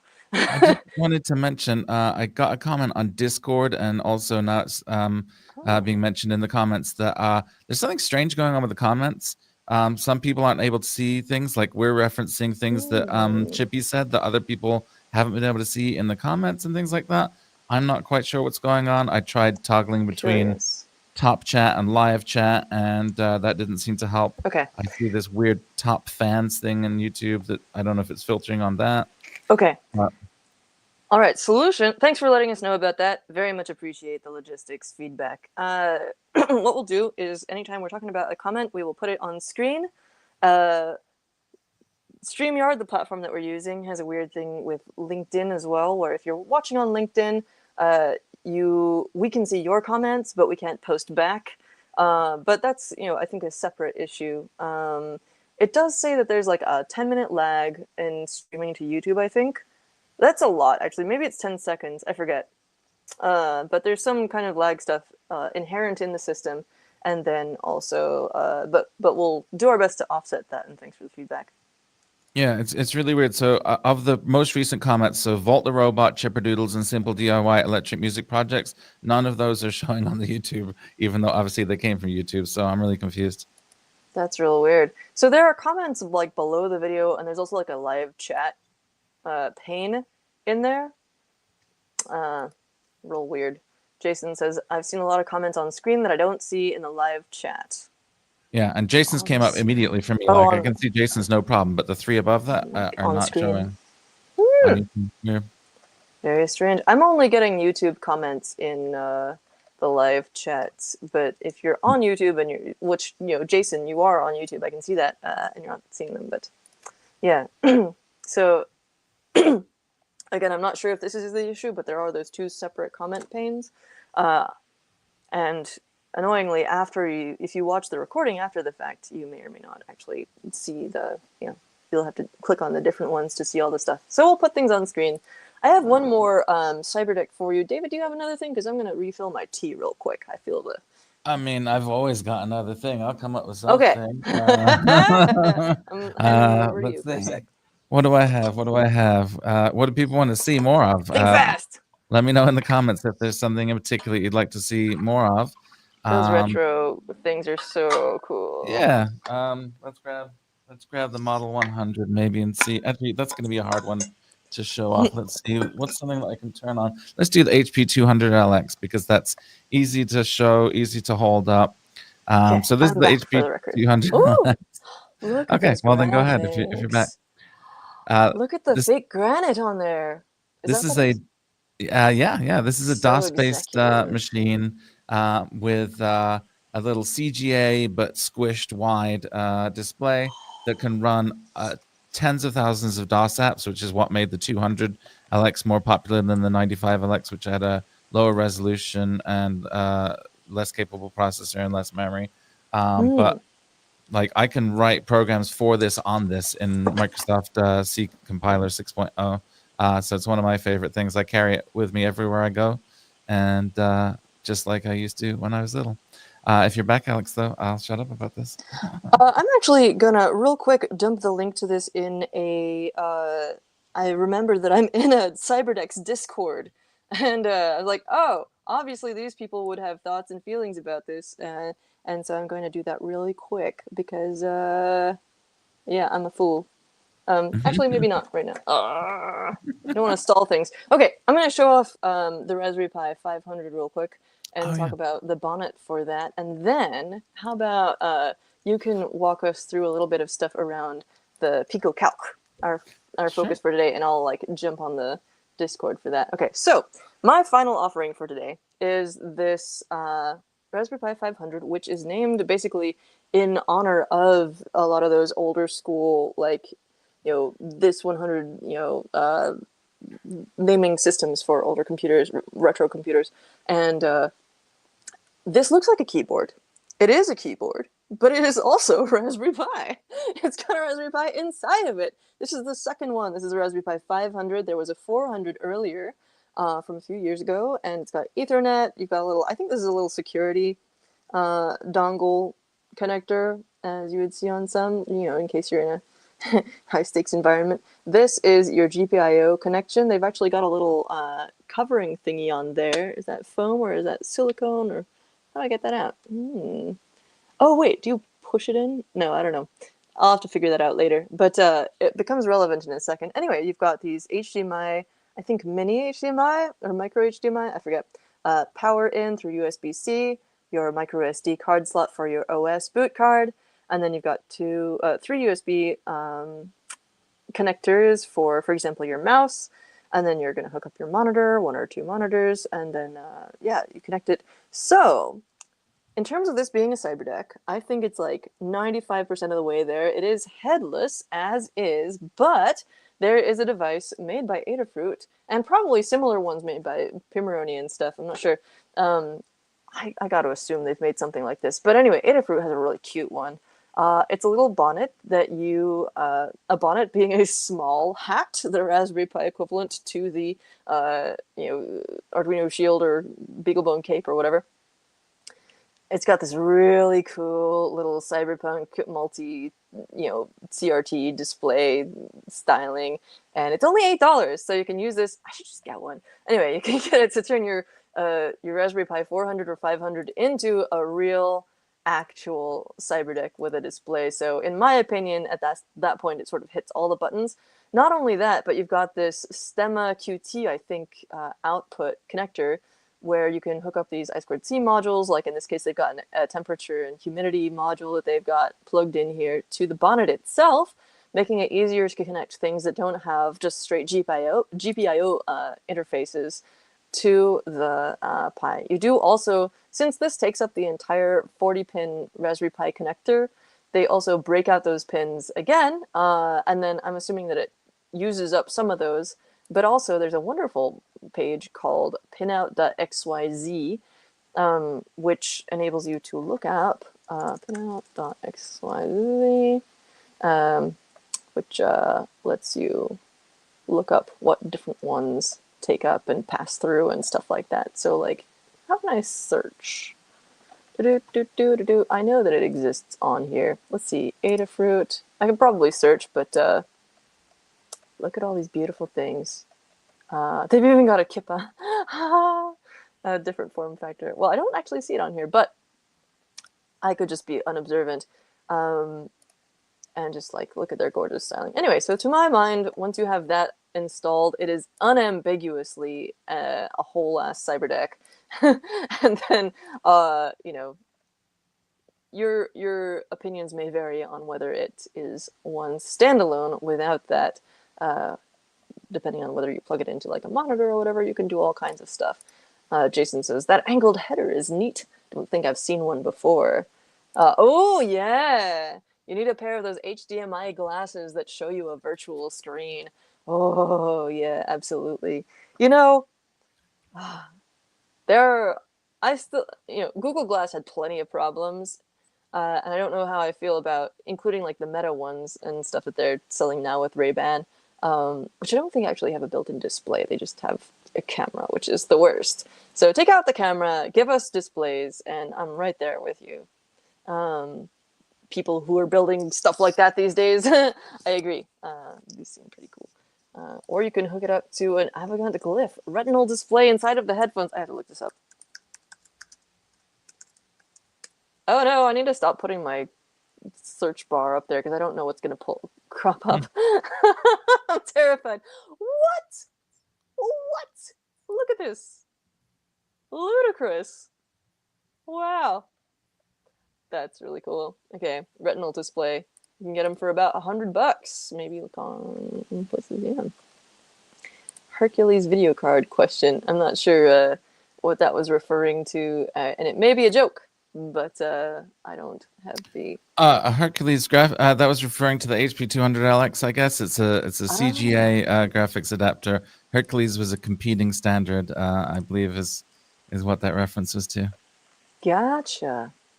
So I will hand it over to you at this point, and we'll transition into the PicoCalc stuff. Unless you got more to I'm not sure that I have more to share, but I've been trying to get my PicoCalc Basic to work while you were talking about that stuff. Oh, now it is working. Okay. I don't know. For a second, it wasn't working. But yeah, I'm not sure.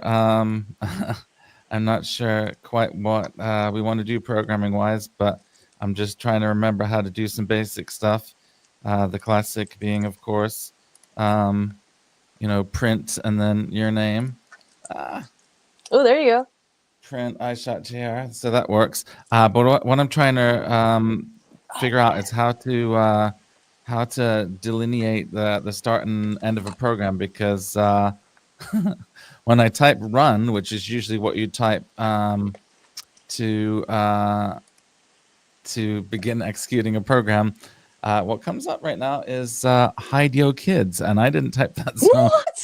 I'm not sure what program is in here right now. But if anybody remembers their basic well enough to know how to sort of like delete the current program and start over with a new one, that would really help me out while I frantically search for it over here. So you can enter. So the basic prompt is an interpreter. So when I type print iShotJR, if I type CLS to clear it and then print Oh yeah. iShotJR, then I get my as expected iShotJR. But if I want to do a longer program, you should be able to type that in with line numbers and then run that. But I'm not quite sure what is stopping me from being able to enter line numbers right now, and I'm trying to figure that out, which probably is not making for interesting viewing. Okay, so I'm gonna pull up basic programming on PicoCalc, or basic programming in general, because I remember some of this. This is like stirring long lost memories of basic programming, where like CLS. I mean, no, because clear is what I use in the terminal now. It feels like so recent and yet so far away. Because there's all the like 20 go to 10, you know, like so like look around you. Oh. The brilliant nerd show has in its intro a basic program where I think they first just like write print look around you, and then on line the first line, which is line 10, and then it says 20 go to 10, which is like line 20, the second line, and it says like just go back to, it's an infinite loop of just like printing the same thing over and over again. I forgot that was like, so that's basic. Man, yeah, so I remembered how to do what I was trying to do by typing in edit, and apparently someone else got their hands on this and entered hide your kids, hide your wife, which is not actually a valid basic program. I don't know when this happened, but that's what the problem was. Kids are a little young to be aware of that meme. Am I wrong? Yeah, I'm not. I mean, yeah, I'm not quite sure what happened there, but this is what I needed to figure out is why on earth it was saying that. I was obviously showing it to someone, and they decided to put that in, which is not valid basic syntax. So let's do the look around you program now that you mentioned that. So we're going to go 10, which apparently you don't actually have to do line numbers in modern basic, but we're going to say 10 print look around you. And I can't really do backwards typing like Alex's backwards snaking. I don't think so. It's a lot more difficult when it's like an actual keyboard versus a set of arrows. I'm gonna pull up one of the PicoCalc pages and just show people real quick. I'm almost there on the little Discord post. Okay. One thing that you mentioned about. Go ahead. One thing you mentioned about the device is that it can use 1 or 2 18650 batteries, which is interesting to me. Maybe you could like explain. I think the idea is it's so you can hot swap. I mean, so they're in parallel. So if you have one battery in and you want to put a fresh battery in, then you can keep one battery. You know, you can keep them both in there, switch the other one, then put another one in. So I think that's the idea with that. And I'm just trying to remember how to get out of here now. And I'm just gonna real quick pull up my post and grab the link to drop into this Discord. Sorry, I'm gonna apologize. But anyway, what we're doing is I am attempting to pull in some more Cyberdeck nerds because I think they will love it. Awesome. Here's my code so far. We have 10 look around you, 20 go to 10. Now I just got to remember how to get out of the editor. It's something obvious, but it's just not coming to me right now. So let's see. It's not just end, is it? Because that wouldn't. No. How do I get out of the editor? Anybody in the comments, if you have any recollection of how to get out of the editor in BASIC, it would be really helpful. There are some kind of hotkeys on here, but none of them seem to be. Oh, What'd you find?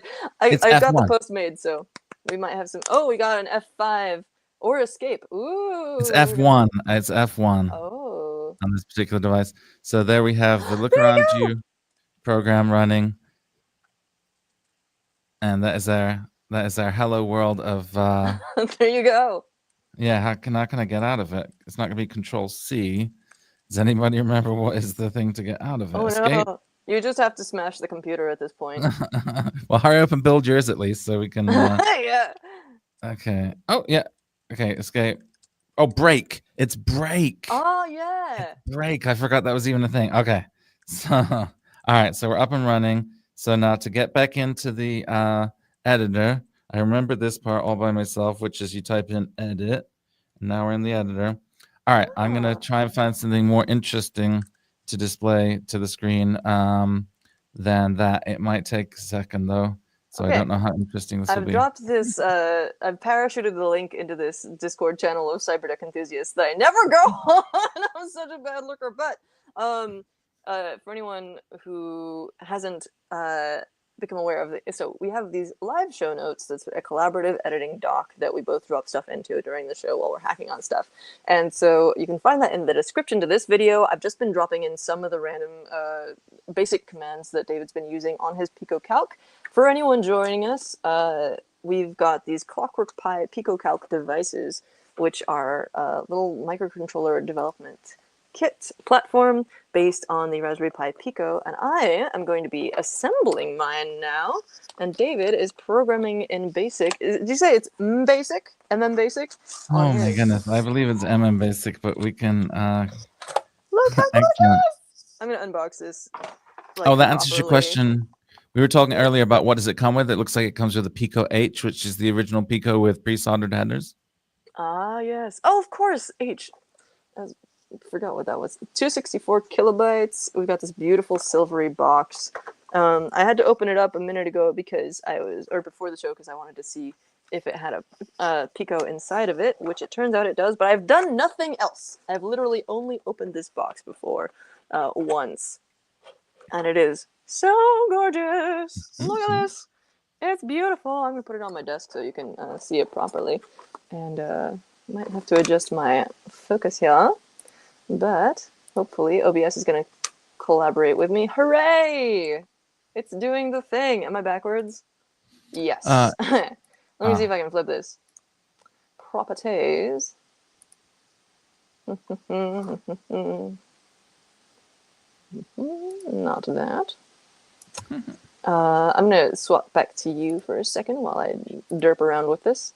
Okay, I'm also derping around with the lovely keyboard on this device that works really nicely. And I am currently writing a little column displaying program here that I found online. So hopefully in about an hour when I'm done typing this, no, hopefully it won't take that long. But I'm just like when we were young, or at least when I was young, typing in the code that I found in the back of a magazine, except for this time I'm doing it from GitHub, but it's still a manual process. I have flipped my video, so this should look good now. Yes, there we are. Beautiful. Okay, so I'm going to go into assembling this, and then we'll check back in with David on the programming side. All right. Will it run Doom? I would assume that it very much will. I mean, people have run Doom on pregnancy tests, on like all kinds of stuff. On the jumper list, one of the things that, sorry for the shrieking again, I'm not going to apologize for that anymore. On the jumper list device that Kevin developed and gave me one of these at Teardown 2025, very much excited about this. Thank you so much for giving me such an intense demo, Kevin. I'm going to do a video about it. But this is a breadboard, an incredible breadboard. Architects Flux being Kevin's name on the internet. But it's got backlit LED feedback, and basically the jumper list thing is that you don't use jumper wires to connect stuff. You use this incredible stylus and little conductive pads to internally wire stuff to each other. It's almost like a physical FPGA. And it's ludicrous. What was my point here? You can run Doom on it! You can run Doom on it! we got this LED display running Doom. So I would assume that you very much can run Doom on the PicoCalc, but Yeah, I mean, you can run it on. It's definitely been ported to Raspberry Pi Pico, and so it would just be. yeah. Yeah, exactly. That's what I was gonna say. Yeah. Volt the Robot feedback from Deshifu. There is Doom ported for the Pico already, so you just need to write the part for the screen and keyboard. Good stuff. All right. So I wish I could get this glare off of here. I'm just going to tilt it until we get the stuff out of here. So we've got this assembly guidelines leaflet, booklet thingy. I'll dig into that in a sec. Oh, is this stickers? What do we got here? Oh, it's little feedback. No. Oh, what? Is this like notes about what you connected to each thing? No, it's because they don't match up. It's just a little pinout guide. I think to the ports on here. I might be making that up. We'll find out. Very cool though. Highly hackable. Again, we're gonna have to find out the original, like who decided that this little Conway's Game of Life symbol would indicate hackers, because again, it is on this incredible Zero phone device over here as well. And I want to know, like, how did that first become that thing? It's kind of like a truncated version on here, actually. Maybe that's Anya's own symbol or something. I'll figure it out. So we've got this booklet. Woo! Look at how gorgeous. We got a little 32 gigabyte full-size SD card. Interesting. And some other stuff that I don't know what this is yet. I see a keyboard under there, along with to sort of go over the metal dome keys, which is kind of similar to the pocket chip we looked at earlier. But this one actually has like a keyboard ready-made to go with it, unlike there being like 3D printed options for this. I'm reviewing things a little bit because I just invited a bunch of new nerds into here with a specific interest in such things. So this, I think, is the glass screen cover and bezel that goes on top. You got a little sticky 3M situation there. This is such a gorgeous kit. Ah, wow. This is a plastic cover with metal standoffs embedded in it. Very nice. So that those will be robust, or not standoffs. Heat set. Tapped thingamajigs. What do you call them? Heat set inserts for screws. Then we've got this rubber keyboard with physical pressers for the metal dome keys. We've got. I should just take this out of here. Obviously the device itself, which I'll get to in a second. Look at all these custom little inserts and stuff. Wow. Dude, these people made a really beautiful thing. Get out of there. What do we got here? Is this standoffs? It's definitely mounting hardware. Little hex head. Oh, they're metal. Nice. We'll use those later to put it together. It comes with a like perfectly fit Allen key for assembly. Very nice. Which is all you need. Wow. So, like the card pewter from M5 Stack, they both come up with these cute little color-coded, grippy Allen keys, which I love. Here is your Raspberry Pi Pico. It's got the headers mounted already, as indicated by the H. Oh, there. They go all the way across. Very stable. Pico H. This 32 gigabyte SD card. 800X Pro, 150 megabytes per second. Wow. These look like speakers to me. You got stereo sound on this? Yeah. Wow, stereo audio. I mean, who knew? Yeah, the U console does, so I wouldn't be surprised. Cool. I just learned, also in the realm of sci-fi and space music, that the original Red Dwarf series aired before the BBC had stereo sound. So the original Red Dwarf theme is in mono. I found this out while looking up different versions of it, and there's someone's reconfigured it to be in stereo, so you can play either version on that. Here's our screen, very shiny. Joey Castillo is frothing somewhere because I know I'm going to take the film off, and he has strong opinions about that. He has a Oh, I hashtag have keep the film off. Right. extremely strong opinions about You that. do. Wait, show me Oh, yeah. your device. I mean, I didn't have any control over this device. I was a handed and assembled device, Right. so I Because you could got like not one of the keep the first. film on. But surely that doesn't apply if you're going to put it under a glass cover, right? I can if you wanted to, if you're hardcore. Wow. Okay. And here is our PicoCalc device. So, I'm going to have to fix the glare on this situation here. Lego is cool, but anyway, so this is very light. Oh, I forgot to grab 18650s. I knew I was forgetting something. No. Well, I'm assembling it anyway, so adding power is about the final thing that I want to do on here. So you've got yours going. Maybe I can run it off of cable, like tethered power. Oh yeah. We'll see. As penance for my crimes. So just getting all the stuff back on here. Here's the glass bezel. Ooh, it's got a specific orientation with a little shine-through guy.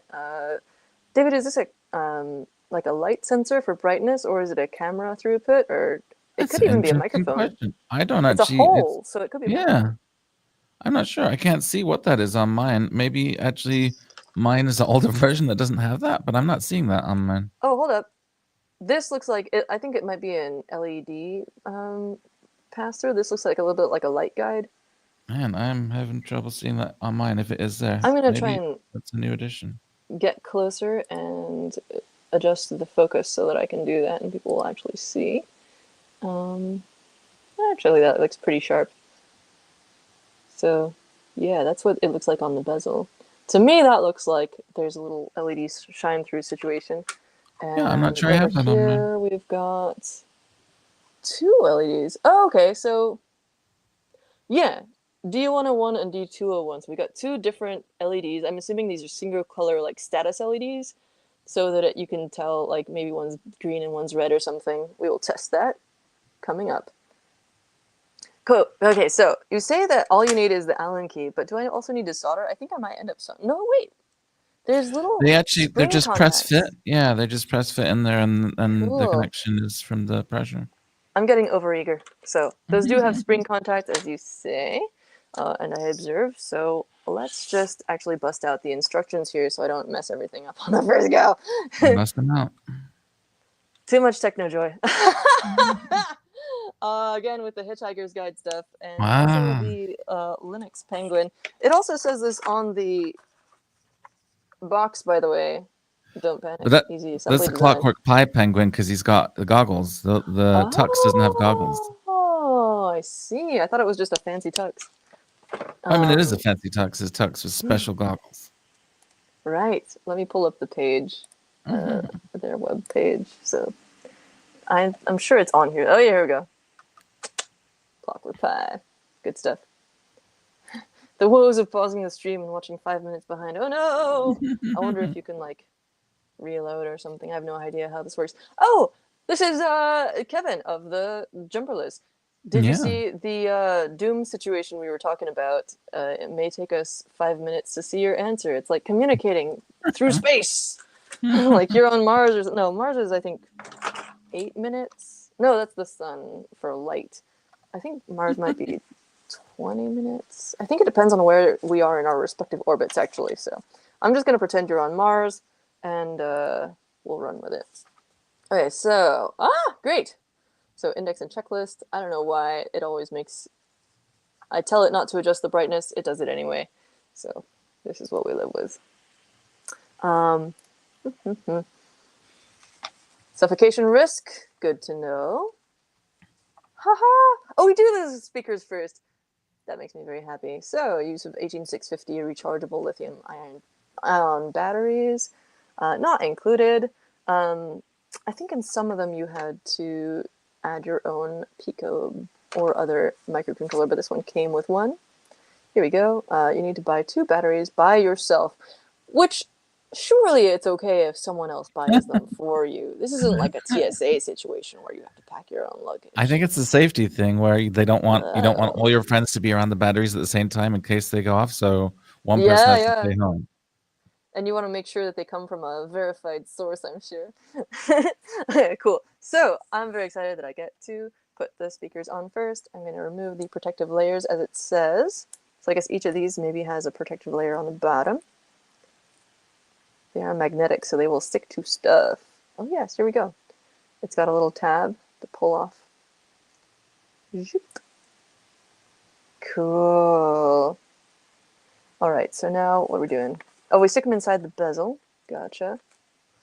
Put this over here. It'll be equally shiny. No! Stop being shiny over there. I gotta put something down. Janky, but sorry for the horrible envelope there. I'm just trying to make things work better. Alright, so here we have the bezel. And does it have any little cutouts or anything? No, they just sit right up next to the thing. Interesting. So we remove the protective layers and stick them in. They have two different sides, and one of them has a spring contact and the other has a little blank spot. So I'm gonna orient them accordingly. They are both oriented with the spring leaf contact outward, or I think they're just called spring contacts. I need to add extra syllables there. Inefficient. How's it going over there, David? I've got about 5 lines of code left, and then I'll be ready to Ooh. demonstrate something or at least debug something. Well, hit us up when you're all ready to go. Definitely. I'm going to keep doing this. So again, contacts to the outside. Got to triple check myself on this. It's got a sticky adhesive situation, so I want to make sure that I don't have to rip that off again. That looks good. Cool. Then we have... it's so nice! This is just very aesthetically pleasing. Mount the screen! We get right into the most exciting parts of this. Or maybe they're all exciting parts, I don't know. Is this a representative sample? We'll find out. Where did my screen go? Here it is. One thing Okay, I've so this heard is you want to be quite careful with the screen, gotcha. especially during installation of the Pico, and not push too hard against. Oh, yeah, that makes sense. Okay, so look away, David. I'm gonna take the film off. Oh, thank you for the warning. At least, jeez. I know. Ugh. Ooh, here we go. Save the film for me, and I'll put it on something else. I'll double film. You're just I'll gonna double double them film up. mine. Yeah, refilm yours. Okay, cool. So we put the little flexible PCB connector on the bottom. Be very careful with this. It's fitting nicely into its little slots there. I've just been 3D modeling something with little similar fit slots for a Raspberry Pi, and this is a very good fit. Gotta recognize the good stuff. It has little arrows, which sometimes indicates that screws go in there, but there's no screws here. Mount the keycaps. I already did that. I'm ahead of the game. I don't think it matters which goes first. All right, we've got mounting the core. All right, so I'm gonna put this side down. Get rid of the little garbage pieces, except for the film, which is garbage, but apparently David likes that, so. Hey. Hashtag keep the film on. Hashtag whatever. Oh boy. Hashtag nerd. We're all nerds here, it's good. Mount the core, so we're just gonna turn this bad boy over, and does this have a little snap fit? What's going on? Oh no. That makes sense, because it's got mounting screws. Just comes apart like this. Oh, let's take a quick look at this, because dang. Alright, so there's like a... Ooh! I'm gonna trash it before I even get it together. Nice vents here for cooling. What does it say? Reset. So there's a little reset button under there somewheres. Clockwork. Good stuff. Again, translucent backing. Again, a little reminiscent of our pocket chip situation, but in a beautiful smoked color. Oh, man. It's been a while since I dug out most of these, so this thing is complaining about its battery now. Don't don't you shut yourself down before I tell you. No, I'll put it to sleep. Yeah. Cool. Durability testing, says Wolf the Robot. Yes. So, let's take a look at this. We've got a little scroll wheel. Is this for volume? Oh, I'm not sure. It's right next to the audio jack. So, then we got an on-off button. We got USB-C connector. We've got that massive SD card port. Very interesting. I'm really curious about that decision. Screen FPC connector here. And what's that there? Is that our STM32 for the keyboard? I think it is. Yep. STM32F103. And I'm sure this information is on the website, but I just like looking at it close up. And then we've got our little ports over here, which again are described on the website. I'll pull that up real quick. Is it on this page? Is it on the other page? Tell me about the ports. Here we go.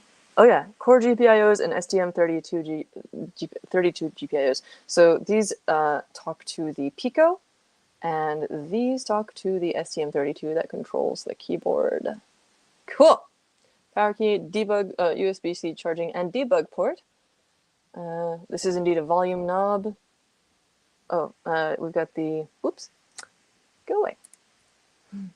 Speakers, 3.5 millimeter phone jack.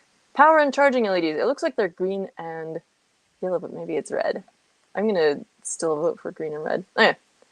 Power and charging, and then here's our backlit keyboard. Okay, so back to assembly. And our next step is to install the Pico in its little headers here. So we got these little blockers in my way. Get out of there.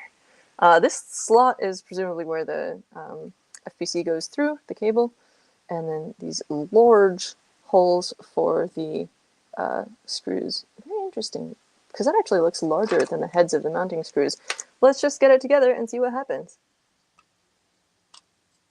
Maybe the back does just snap on, or friction fit or something, and then the screws just hold the two pieces of the front together. That'd be kind of cool, honestly. Ooh, that was satisfying. That just went right in there after a moment. Wow. Okay. Very aesthetically pleasing situation. So I didn't have to force that at all. I had to wiggle it a little bit, but then it was all together.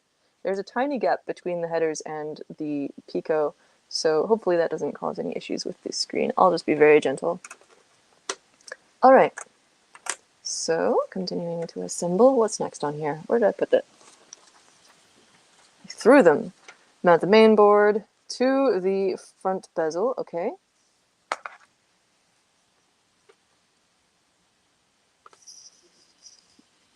Wait. Oh, yeah.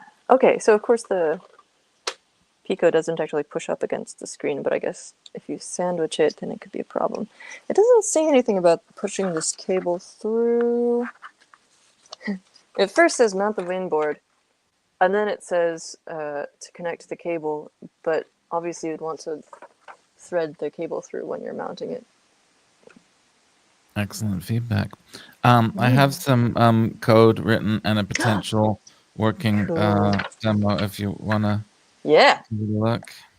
If you'd like to screen share, let me know. Oh, no, you're literally screen sharing. It's on the camera. This is as screen shared as it gets with this, unfortunately. So I don't know. Is this backwards for people watching? I'm not sure. I think that's a setting you can change actually in your StreamYard settings. I thought in my StreamYard settings that I chose don't. So okay, I'm live streaming on StreamYard. All right, so now I've mirrored my camera, so now it isn't backwards. Wait, no, it still looks backwards to me. Okay, I'm very confused. But audience, Volt the Robot says, "Yep, I'm not sure which way to." I think that I might be having some kind of situation because I'm streaming. So let us know if it's backwards. Well, so if you can read this code now, which I can't because it's in front of my head. This is the code that I found on the purple. Oh, it's backwards, now. My bad. Oh, my I God. caused problems. Hold on. Thanks, let me revert. Okay, so bad. unmirror my camera. Oh, both are backwards. Wait, I'm backwards too?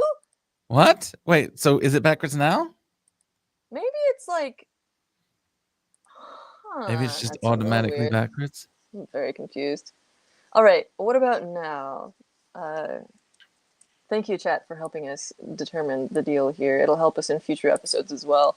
I've done so much video through this, but I guess I'm rarely holding up. Okay, well, now it's backwards. I don't know. Okay. I don't know how to fix that. So anyway, actually, do you want to like drop your code into the collab doc? That's a good I'll idea. make a little And spot by for it. my code, David's you mean the code that I first code borrowed from thingy. somebody else? All right, Okay, let me get cool. into the collab doc. So, Oh, it how was far backwards down now? before too. Maybe it's that's so weird because it gives me a warning about Whoops. covering us up with a an overlay, which is on the display side. IDK. Oh, here Okay. we go. Well, I dropped the code into the collaborative document so you can see it there. Here you can see some like cool looking code that does some stuff. I'll just talk through it. Maybe I understand it, maybe I don't. What's interesting about this basic code that I don't remember having as a child is a frame buffer. So that's kind of interesting. I think the math functions are fairly standard. I'm not sure about the RGB function. That might be new as well. But anyway, in the editor, I've written up all this code. And now if I hit F1, that's going to save it. I hit F1 to save it. If I hit escape, then it wouldn't save it. So I did that. And now that that program is loaded, I'm going to type in run, R-U-N. And hopefully what happens doesn't matter which way we look at it in terms of screen mirroring. Oh. Wow. It did Is that what it was something. supposed to do? Well, except for the error there. Yeah. So it's called columns because it draws little columns. But then it says error 150373312 is invalid. Valid is 1 to 100. So I'm not sure what I did there, but I've got maybe a variable out of place. Oh, I do see what I did there. Okay. I will fix that while you continue to assemble, perhaps. Cool, perfect. And I also just dropped in, so I dropped into our collaborative doc, which you can find in the description again. There you go.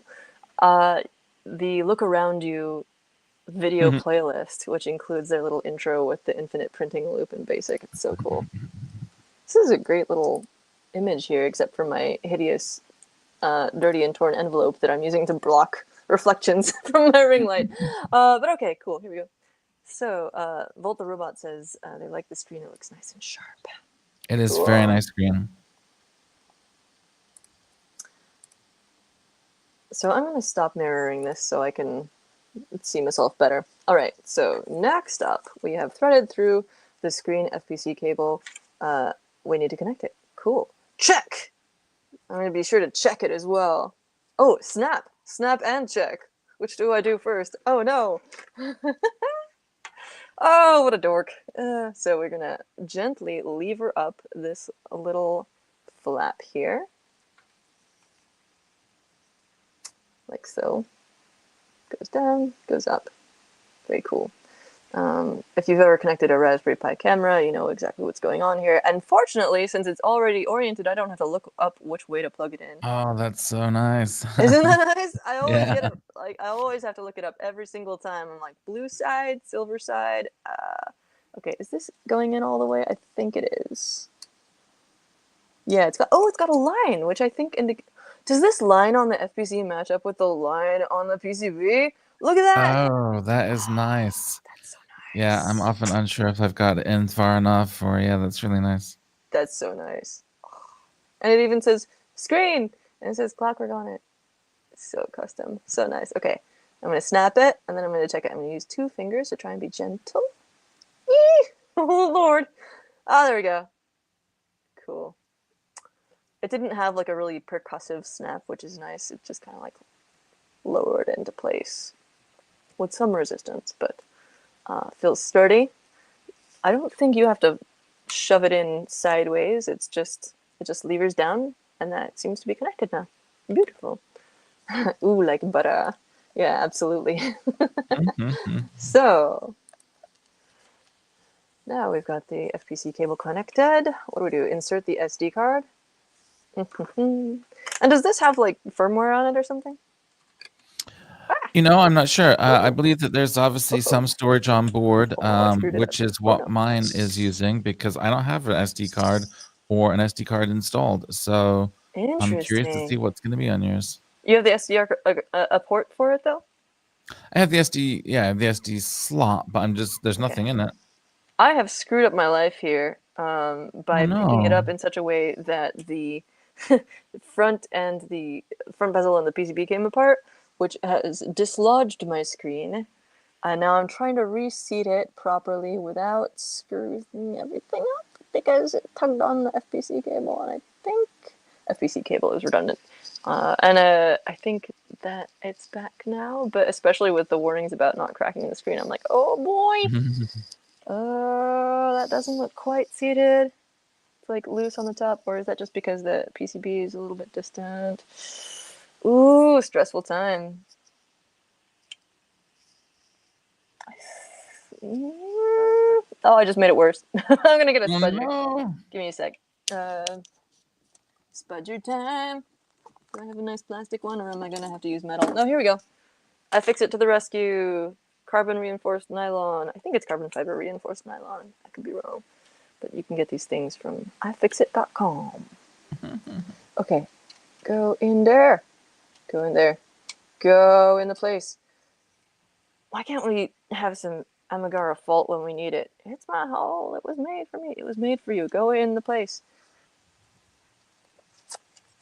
Junji Ito references in your hardware feed. It's more likely than you think. We've reached the part of the stream where I'm just spouting endless memes. I think that's good. I think it's good. So nervous about this. I think if the well for this was like a little bit deeper. Yeah, but I keep then like accidentally wiggling something and being like, did it come across like apart again? I think it's good. I think it's good. Don't hyperventilate, Alex. Okay. Oh, I stuck it to the film. I gotta save this for you. Thank you. I'm gonna mail you like a big envelope of films from different things. They tell us what orientation to stick it in here, which is nice. Stick that card. Oh, does it? Oh, it clicks.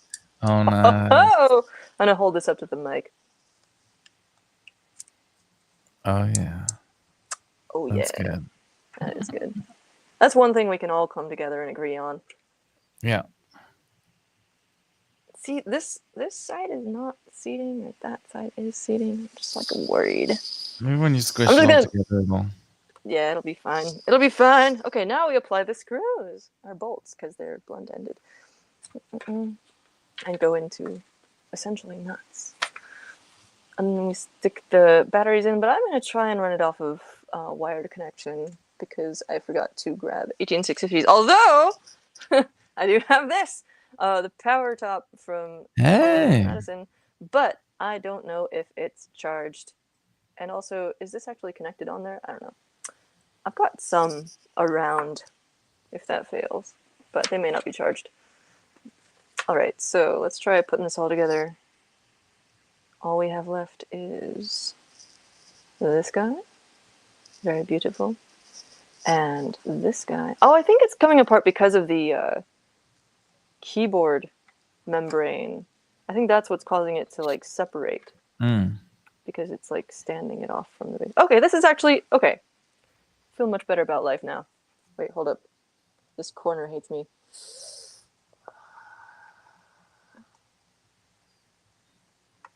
Ich bin nervös. Okay, I'm gonna check the screen again before I mount this together because I think that corner isn't seating properly. Can I just like use the FPC to push it that way a little bit? That'd be nice. I think it's as good as it's gonna. Whoa! Ooh! I think it's as good as it's gonna get. I'm just gonna go for it and just like not attach super tightly if it continues to be a jerk on this corner. Okay, and I'm not gonna put it down again because, as you can see, the keyboard sticks out, which is great for usability, but does mean that when I'm assembling it, it sort of causes the whole thing to push apart, unless I put this on it, underneath it. There we go. That's fine. Oh, it's not fine. The bottom is still sticks out enough. Okay, so I'm just gonna start by. I'm gonna hold it in my hand the entire time, and we're gonna deal with it. It's gonna be fine. So anyone who's joining now, I am assembling the PicoCalc, our focus for this show. Right now we're on a monthly cadence, but in future we may end up doing every 2 weeks or something like that. Oh, Once really? we've got all the... Well, I don't know. We sort of mumbled about it at some point, so I don't know. Right now it's monthly-ish, and we may just stay that way for a while. As we mentioned, we're still working on things like the logo. Monthly-ish is also my own personal live stream with just me on it. No, I'm just kidding. Monthly-ish. Yeah, I mean, that's what I started saying for my newsletter. It's been the descriptor for frequency. Volt the Robot asks, so is it $75 for everything? That is. Except that shipping, does seem yeah. extremely affordable. Yeah, in terms of like reasonable. this type of device. Wow. Yeah. Let me pull that up real quick. Yeah, it even comes with the Raspberry Pi Pico. Wow. Shop now. PicoCalc kit, $75. Mm-hmm. Wow. Incredible. Comes with all this stuff. Except for a battery. The battery is the one thing you have to supply. And make sure you shop alone for your battery. Do not do not allow your friends to influence your battery purchases. So yeah. It doesn't list the batteries coming with it, so I believe that's truth in advertising. Alright, here we go.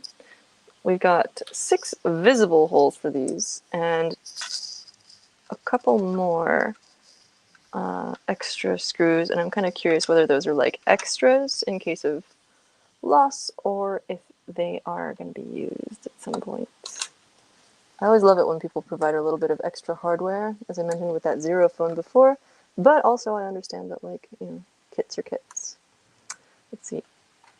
I'm reverse rotating it a little bit just to make sure it seats properly, and I'm not tightening any of these down all the way because I just want to get them all in first, as is the standard way.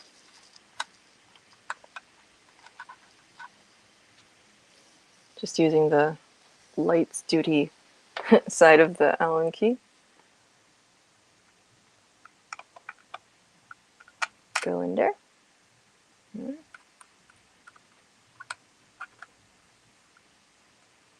A little more resistance on this one. I mean, the nice thing is that I think the screen... Oh, it kind of snapped together now. That's nice. I think the screen is seated with enough of a little recess that it won't shift out of place if I keep it a little bit loosely connected. So this should be fine, and then I don't run the risk of, you know, this corner is still not quite closing, but I'm going to trust it. And I might tighten these down a little bit more. I'm kind of curious. I'm also noticing that there is a little channel at the bottom here, which I'll show you in a second. I'm curious, David, if you have any ideas about that. But see how over here, it almost seems like there might be a stand at some point. Yeah, like it would slide into something for sure, yeah. Yeah. Yeah, you could totally like make something that this slides into. It's even got a little detent, like, bump to sort of snap it into place on something. Yeah. Really cool. So I don't know if they're planning on making something like that, or but they definitely made it so that people can DIY their own attachments for it. That channel does not run all the way around. It's just literally a sort of like slide-in cartridge type situation where it snaps. Very nice. Okay, cool. And then I'm going to get my fingerprints off of this thing. How's your programming situation coming? I'm trying to debug it, that overflow issue with the X greater than 100. Gotcha. Okay. Well, I think I just smeared the fingerprints around, but I'm going to try plugging it in now and seeing if it can run off of USB-C. Or, wait. Oh, okay, yeah, this is the power one. And that is the Pico. micro USB One of for the Pico. Many advantages of keeping the film on is, of course, you don't have to worry about fingerprints. Yeah, but also it's ugly all the time instead of only once you know, after you haven't wiped the screen for a while. Wow. I'm sure yours are beautiful all the time, but just in general. I've tangled up my USB-C cable with a bunch of crap here, so I'm gonna try and fix that for a second.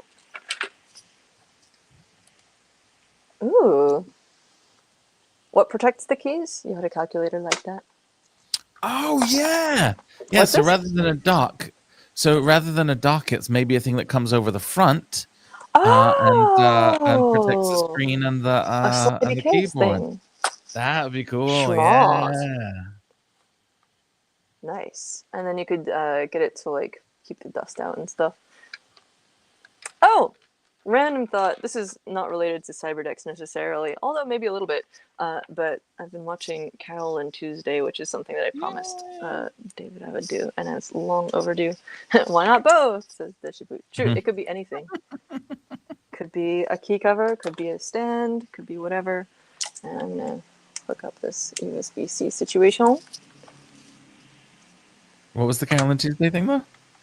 Oh, I think it had something to do with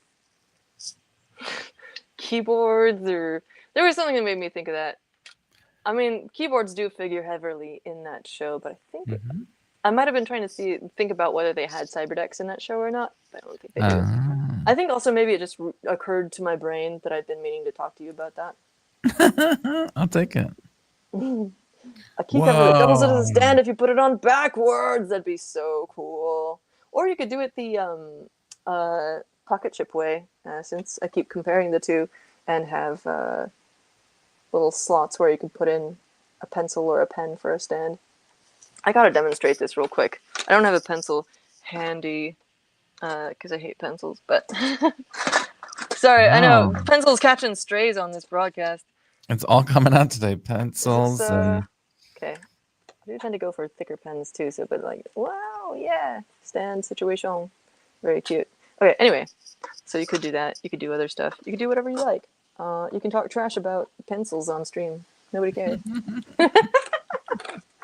All right, so it is not seeming to turn on just plugged in, which honestly, maybe it needs a connection from just having something in there. So let me see if I can find even just like a non-charged 18650 and plug it in there and see what happens. David, I'm handing it over to you. Are you good? Oh no. Okay, well I'm still working on this code. So the error that I'm getting when I try to run it is, let's run it, and this is probably going to be backwards for you, but it seems to be some kind of overflow situation. It says on line 29, x plus 1, comma 320, comma RGB. It says 6,369,683 is invalid. Valid is 1 to 100. So my approach to that, while I'm trying to figure out what's going on, is I added a little check, which again is going to seem to be backwards for you, and it says if x is greater than 100, then just set x to 100, and we'll keep it in that range of 1 to 100 that they're asking us to. However, it doesn't seem to be working, so I'm not quite sure what is happening here. No, I see the problem. Interesting. No, I don't. I take it back. We got some good comments. Big Graphite out there gonna shut down the stream. You should be talking trash about pencils. Yeah, they're gonna take us down. They're like, oh, I actually am not on screen here. This is I think these are supposed to be pretty low capacity, actually. I got them from like I think a hackerspace was getting rid of them, but I ended up with this massive amount of like supposedly low quality lithium ion batteries. Don't do this because they even warn you about this is like worse than having a friend give you your batteries. I got them from a hackerspace. So who even knows where they're from? But yeah, I missed whatever this RGB but sung like Karma Chameleon. Oh, I was reading out the code, and I think I'm supposed to be saying red, gold, and blue. Oh, red, there you gold, go. and blue. Gotcha. I believe that was the request there. Lovely. All right, so yeah, highly questionable batteries. Placeholders for when I get some that are actually proper ones. Wait, it didn't tell me to put the glass in. Maybe that was on the screen. Maybe that's why it's not fitting properly, because it's supposed to have glass on it. It says mount the screen, but it doesn't say put. Wait, maybe later. Does it tell me to put glass on the screen afterwards? It does! You put the battery in first, then the display glass. Okay, that goes on the outside. It's clearly right, yeah. adhesive. It's not inside sandwiched. Okay, that makes sense. All right. And It's, there is a power on-off button, so let me try turning the power on. And I'm going to clean this screen before I put the glass over it. That's Game Boy style. That's how the Game Boy screen protector is. Yeah, that makes sense. So is this a button or a switch? It's a button. Can we run it without batteries in it? Do I have to hold it down? Yeah, for like 3 seconds. Oh, I heard There you go. the speakers go, hey! Pico Mite, basic, version 5.09.00 RC5. It seems to like this sometimes and sometimes not. The camera, that is. Copyright 2011 to 2024, Jeff Graham, and 2016 to 2024, Peter Mather. Jeff Graham is the proprietor of that website that we looked at before that had the basic on it. The Micromite. Yeah. Jeff's Projects. Jeff's Projects. This is an incredibly wonderful retro website. But it's talking about doing stuff with the Pico. That's pretty cool. Oh, it supports all this stuff. SD cards, LCD and OLED. Oh, display panels. Yeah. Touch-sensitive LCD panels, which I guess makes sense. Yeah. You can make it touch-sensitive, RGCs, infrared remotes, and remote control. Ooh, you could make like a fancy flipper with this. I'm sure you could do SDR, software-defined radio stuff on here. Temperature and humidity measurement, distance measurement, numeric keypads, and WS2812, aka NeoPixel style multicolor LED chip, which can be daisy-chained into long strings. All these features are built into the basic interpreter. There is no need to load libraries or write special code. That's so cool! Example program. Cool. Oh, you can log stuff to it. Wait, are they logging it or just printing from it? No, I think, yeah, they're logging to it. The temperature, date, 3 different temperature. Oh yeah, they've got 3 temperature sensors connected to it. Every second it will record to an Excel, to a spreadsheet on the SD card. Wow, check that out. Yeah, it's pretty cool. I have an exciting update. Ooh, do tell. That's kind of a visual one. There we go. Oh yeah! Oh, that's beautiful. Gorgeous. By the way, did you find out what that little thing is on the corner? Because I do not see it on mine. Oh yeah, it's definitely an LED. So check this out. Well, maybe I do see it now that I'm looking at it on the camera, actually. But it's not lit. Yeah, it's a little dim. Interesting. Mine has an actual light channel, so my guess is that, see, it's got a light pipe going. Oh, yours is actually on as well. Okay, that's and interesting. I think it's dim because they've got 2 LEDs side by side with a single wide sort of translucent rubber piece that is channeling both of them into this tiny dot shape, and so that probably makes it dimmer, but it works, you know? Hey, I just saw a comment from Rob, who I have not seen in such a long time. I know, good to hear from Rob. Hey, Rob, what's up? Yeah. Exactly the same style as Microsoft Basic. Good stuff. I'm going to save that comment somehow. I'm going to screenshot this. Cool. Yeah. Very cool. I'm now going to clean my screen. Oh, wait. Do it again then. Hold up. 1 second. There we go. Cool. Gotcha. All right, so I'm going to clean off my screen and apply the glass. And if you want to share anything more about what you're up to, let us know. I'm also curious about this thing. Is it a sticker or just a piece of paper? I'm not sure. It is a sticker. Does it go on the manual somewhere? Is there a dedicated spot? Oh, they got a little notes section. That's cool. Oh, they've got the interfaces, power, battery, and charging light. If the power light keeps flashing, the battery is very low. Please charge. During charging, the power light will turn yellow. Aha! It is yellow and green. Not red and green. So it goes. Can't have everything. Maybe mine is just so old that the firmware on it kind of predates that functionality or something. You know what? There's a golden opportunity here. I get to make you mad twice in one stream. Oh, seriously? We're gonna stick the sticker onto the display?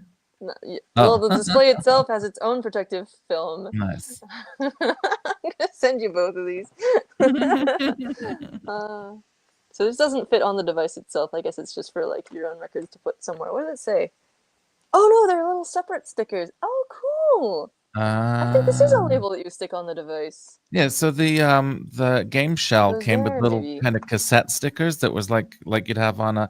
Oh yeah, that's what that's for. That sounds That's for the awesome. GPO. Yeah, that's the Yeah, headers yeah. on the And then you side. stick Yeah, these on the cool. back, maybe. Cool. And then you got, are these stickers that say open source? Oh, it's all one thingy. Cool. Anyway, gonna put this glass on. I'm gonna clean it first. 1 second. Okay. By the way, if you hear any weird noises, I'm sitting on a yoga ball and it makes like squeaky noises. Anyway, what? Oh, I was just gonna fill the space with. So I guess I had a typo in my code, and on the last little loop there, because you did type it in manually. I did type it in manually, all 31 lines of it, and I was missing a parameter in the line function, and so I was passing 320 where I should have been passing x plus 1. Gotcha. And now it's all pretty and working. Hell yeah. Okay, this is... See now, if I had kept the... No, never mind. No more film comments. All right, so...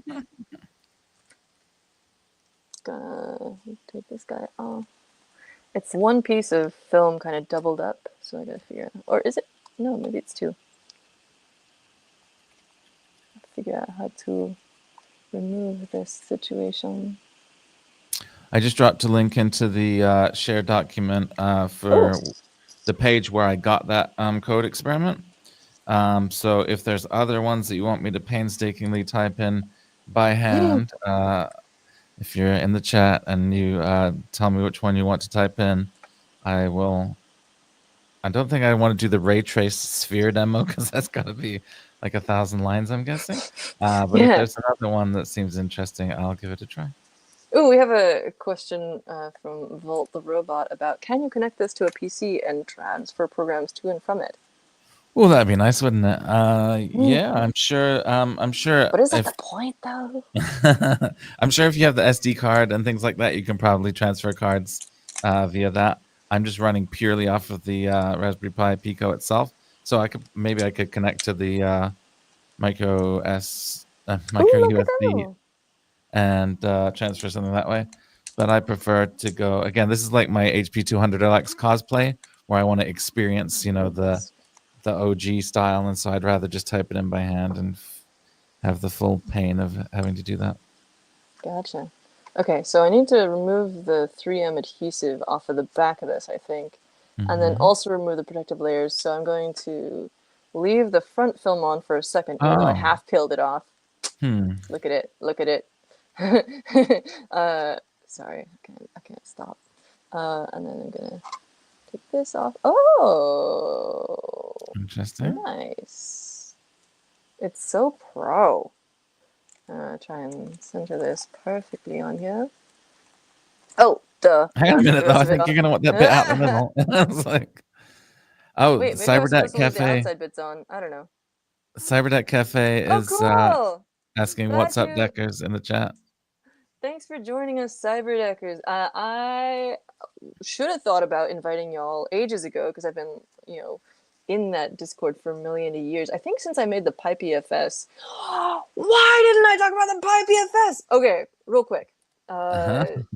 This guy up here is a portable console I made for connecting to the interplanetary file system, aka IPFS, aka it now powers Filecoin, I think. But it's got custom Lego bits. I'll put it in the description, and I don't know why I didn't think about it. It's got a thermal printer and a Raspberry Pi with a display on it. And I think that's how I first ended up being like, someone was like, you should join this Discord, and I was like, okay. Can you make yourself full screen real quick? Because I can't see what you're pointing to. Oh, sorry. Yeah, 1 second. I think there's some... There we go. All right, point again. Sorry. There we go. I got like my camera interface and OBS and the StreamYard thing. So check it out. It's up there. Yeah, that is, I think, where I first heard about this Cyberdeck Discord. So feel free to invite people if you like or don't. But there is a really cool group of folks that are building like tons of Cyberdecks, and that thing is. I'll pull up the tutorial real quick because I think it's fun. Custom 3D printed Lego bits to hold the acrylic cover and the guitar strap that makes it into a thing. Hi, PFS. Hey, Alex, I just got a notification that the poll has ended. So the day glow spaces or no spaces, we now have a final answer if we wanted to check in on that. Okay, But cool. we managed to make the stream go for long enough that the poll has ended during the stream. Awesome. If you want to share the final results. I will do that. And just real quick, here's the PiPFS thing, and we have a thing in the comments. Yeah, I only thought to invite y'all like halfway through the stream after David had already shown off a bunch of really cool retro stuff, and I'd shown off a few other ones. We could or could not go back to showing more those again at the end real quick, but sure, I will bring down the PiPFS. I'm gonna finish. Yeah, I'll do that real quick. Okay. Well, there may be a concern that is the glue drying on yeah, the... so I should attach the screen first, the glasses, and then I will show the PiPFS. But in the meantime, you can check out. I'll drop the link in the chat. Here we go. Volt the Robot says, "Thanks for going live today. Thank you for hanging out. We've been going for 2.5 hours, and apparently still have more nerding to do. So we're just gonna keep going. But here is that thing with the receipt printer. You could print files off of the interplanetary file system, a secure sort of peer-to-peer file sharing situation, which I thought was really cool. So let me put this in our shared doc as well. Decks, modern ones, Alex's Pi PFS. There we go. You can find again all these shared notes in the description to this video. If you just scroll down, you'll see it there. Okay, so I was going to apply this glue before it dries. I'm a little concerned though because I think it looks wavy, and I'm like, is that going to cause artifacts on the screen?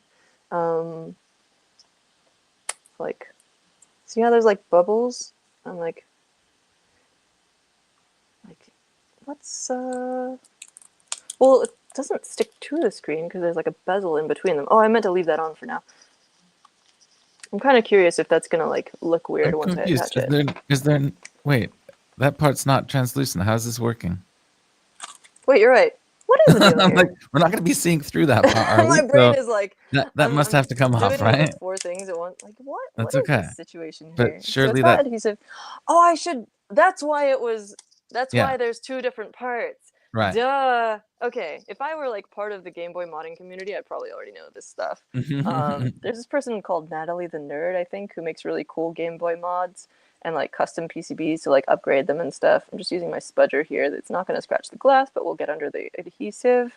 I think this kit definitely could benefit from some more granular directions on how to do this part. Oh no, it's adhering to the adhesive. It's stuck to itself. That's fine. It's fine. We're fine. We're good. We're golden. It's all right. Oh, that's sticky. Oh, that is so sticky. Oh no, it's got me. It's got me, David. Am I showing this on the screen, or am I just shrieking into the void? No, it's okay, cool. We're all following along. It's got me. Intently. Okay, cool. It doesn't matter if it's bubbled on the edges. Oh, that might have attached itself to the film. Sorry. Okay, so this all looks fine. Yeah, let's stick it on there. Wait, it's still.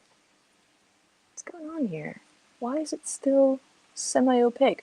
I'm really confused. There's like a sticker back on here. What happened here? Surely that has to come off. Surely it does. Wait, don't call me Shirley.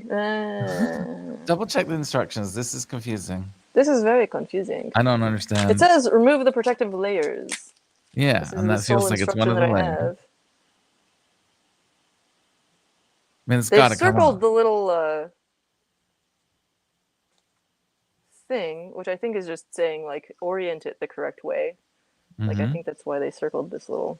Right, but there's no way we're not seeing through that. I kind of wonder if like the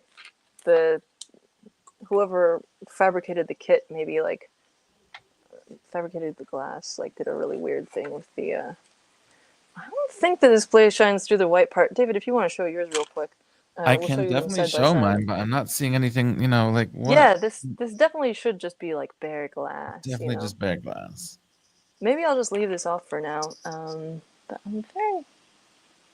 I don't want to crack the screen. No, I by know being that's too... scary. Maybe I'll try it with a razor later because that shouldn't scratch the there's screen. no way. Wait, one sec. Let me see if I can do this with a craft knife.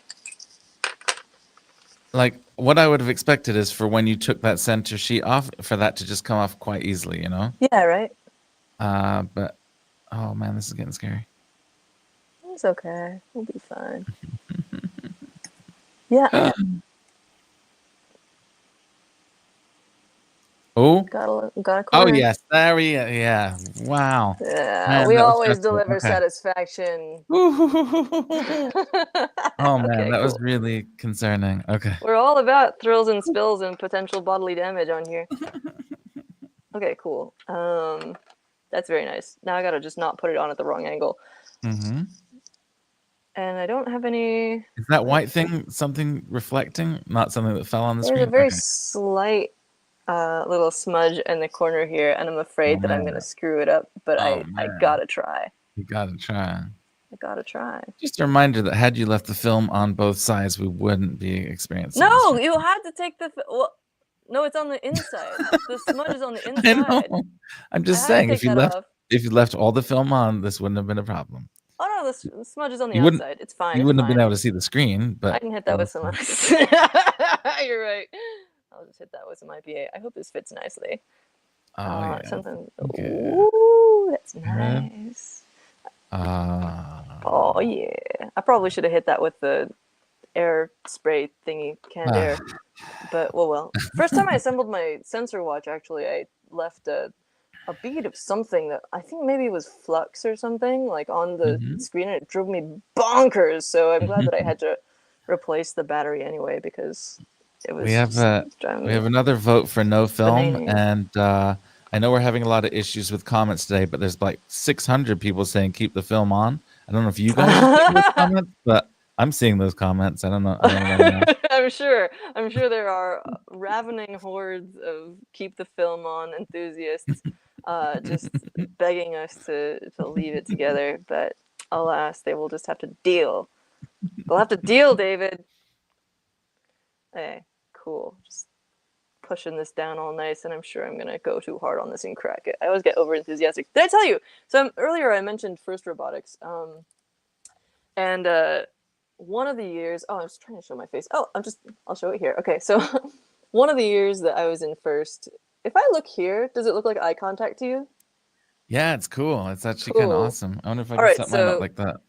Yeah, we could just have this be the way in the future. I think I'd have to be on the opposite side of the. Look how cool it would be. I don't know how to do that. Like, I could just have this be my webcam, and I'd always have a little feed going in the top. That'd be sick, honestly. So anyway, cool. I was in First Robotics, and this is a story of me going too hard. I got really excited about torquing down some bolts on the frame of the robot, which was made of aluminum extrusion, and I just ended up completely bending up the extruded aluminum frame pieces and just bending the crap out of it. And people were like, you did not have to go quite so hard as you decided to go on that aluminum. But I have a weird thing where I love being macho, overly. Oh, hey, we have check this out. Okay, so we got some feedback on the keep the film on stuff. Carrie of Alvin Glow says, film is gross and reduces your screen sharpness. A hot take. I will say, actually, you know what? I'm dropping my headphones around. I will say, I have intentionally applied a layer of film to my iPad. I'll show you how. Oh, really? Yeah. In fact, specifically with the intention of mattifying it. This is a paper-like screen cover, and it provides friction and also makes it lower glare, which I love. And some people apparently say that it reduces the sharpness for viewing media, but honestly, I don't notice. And if I did, I wouldn't care that much. I've also got a little friction tip for my stylus as well. Very good for drawing stuff like circuit board traces. But anyway, enough about that. So we got one opinion here on the film. We got another one too. The Shiva says, clean the film off and scratch every new device from the Cyberdeck Cafe people. I gotta give you a thumbs up in the. Here we go. Excellent. Okay, we've also got Deshipa saying, tell me if I'm pronouncing your name wrong, by the way. Maybe it's just a handle. My parents glue an additional layer of transparent foil on their devices. Jason says, always peel the film. Wow. There will forever be an eyelash in there. That's quite true. I feel like I had an eyelash in some device I was just using. What the hell was it? Don't remember. But anyway, smudges are coming from inside of the house. Carry again. You can't like skew the balance here. Like, we know it's you. It's not anonymous. But anyway, another vote for no film. There was much rejoicing. We were all like cringing and stuff. Bear glass? Is it better than Gorilla Glass? Good question. Set it on the device, sticky side up. There was a lot of golden comments in here during the glass application portion of the stream. Anyway, all right. So, can you feed an iPad through a laminating machine? Asks Deshipu. That's a good question. I think you should try it. I think you should try it and stream it and show us. Okay, yeah. Oh, you were on the cafe account. This is Boot DSC. Hi. Great to see you on here. Next time you have a stream, feel free to drop it in the main channel. More users will see it. Thank you. Yeah, this happened to be the Cyberdeck one, and I honestly will probably do a fair amount more Cyberdeck stuff, and I would love to start participating more. It was a stressful time. What the thing with the lamination stuff, or the parents gluing the transparent foil on your devices? Anyway, cool. All right, so let's see. We got this. I got this. I'm gonna try the look around thing too. So I think they had it in all caps. I'm gonna do. Does Basic care about? I think it typically does, but this one seems to be okay with it, because I noticed a couple times where I had the functions incorrectly capitalized or not, and it seemed to be okay. Do you use quotation marks or no? I think you do. Yeah, for the string, you're gonna want quotes.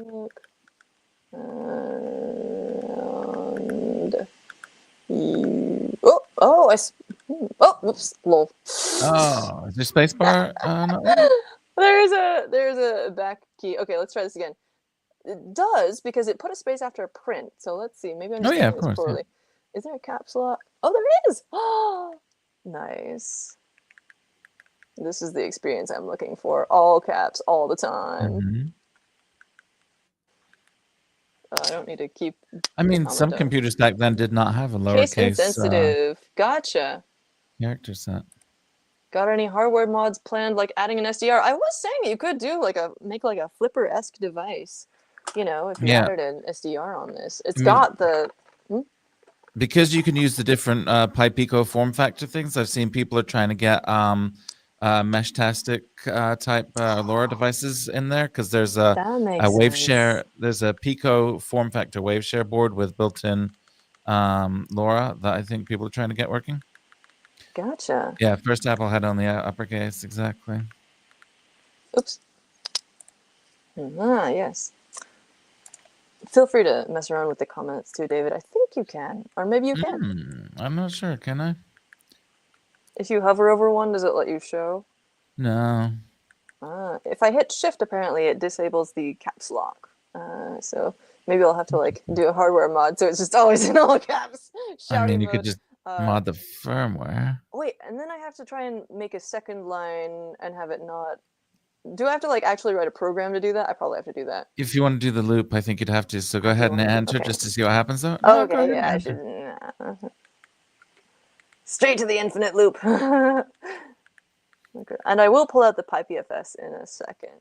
Right. I've not forgotten about that. Okay, so it just prints it. Yay! What you want to do now is press F1. Edit. Oh. No? Okay. Oh, sorry. No. Edit or F1 is the same thing. Gotcha. Yep. And we do have 5 function keys. Very cool. Okay, so now. Now do your print. And I don't have to write the line numbers, right? And you do if you're gonna have to, assuming your next line's gonna be go to 10, then I think you'd have to, wouldn't you? Okay, cool. You could do just a for loop instead. Because it does have line numbers, but they're just like one, you know. Yeah, but so I think Okay. I think you're gonna want to do 10 print whatever, 20 go to 10, and This is which what I case I think remember. we do need print line numbers. But let's That makes otherwise sense. use a for loop. Let's see what happens. Why aren't you typing stuff anymore? Did I do something right? Oh, wait. What's happening? I accidentally typed lol. I was trying to write look around you. I think you've been got hacked. confused. I don't know. I'm screenshotting this. Oh, do the thing. There we go. That's ludicrous. Oh, apparently if you write a line number in the front when you are just in the REPL or whatever you call it back in the day, it shouldn't run it right away. That was not my experience with this version of BASIC. I agree that is a correct thing in general, but I couldn't get that to work until I figured out this. Okay, how do I get out? What are you in, some kind of search or something? I don't know what I did. Wait, what's happening now? Okay. Hit F3 again. Okay. No. Yeah. No, I meant hit F3 to get out of it if you hadn't already. Okay. Oh, okay, yeah. Caps lock, come back to me. Print. Here we go. Okay, what I did before is I think I hit quotation mark. Okay, it worked this time. I must have like hit the wrong thing last time. Oh, it's right next to the colon. Maybe that's like a command switch or something. I wouldn't be surprised. Cool. I think I gotta go back into caps lock. Is there like an indicator? Oops, that's not how you spell that. I'm trying to angle it so it's like on the black, but you can still see it because it's right on the top line. So cool.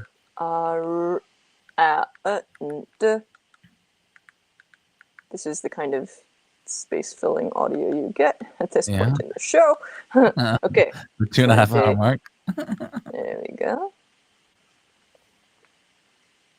Caps lock again.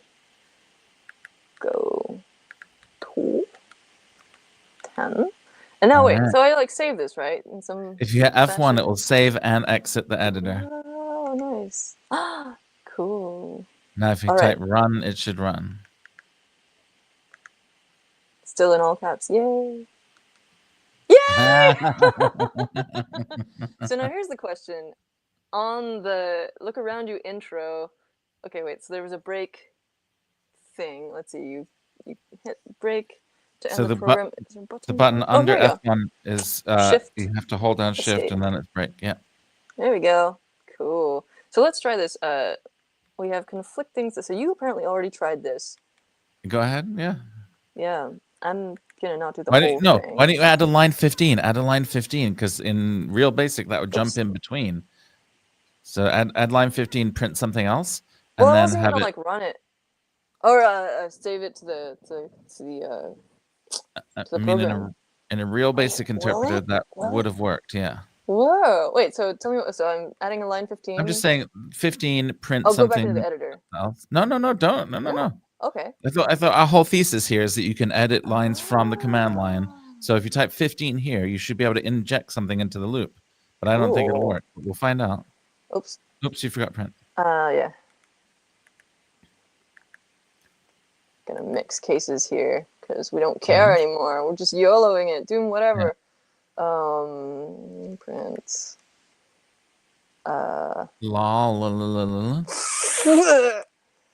Dude. And I wonder, I'm not adding any spaces, so I'm kind of curious what will happen. Oh yeah, because what I was saying was in the intro to look around you, they have them. They don't do a line break. I wonder if there's like a print.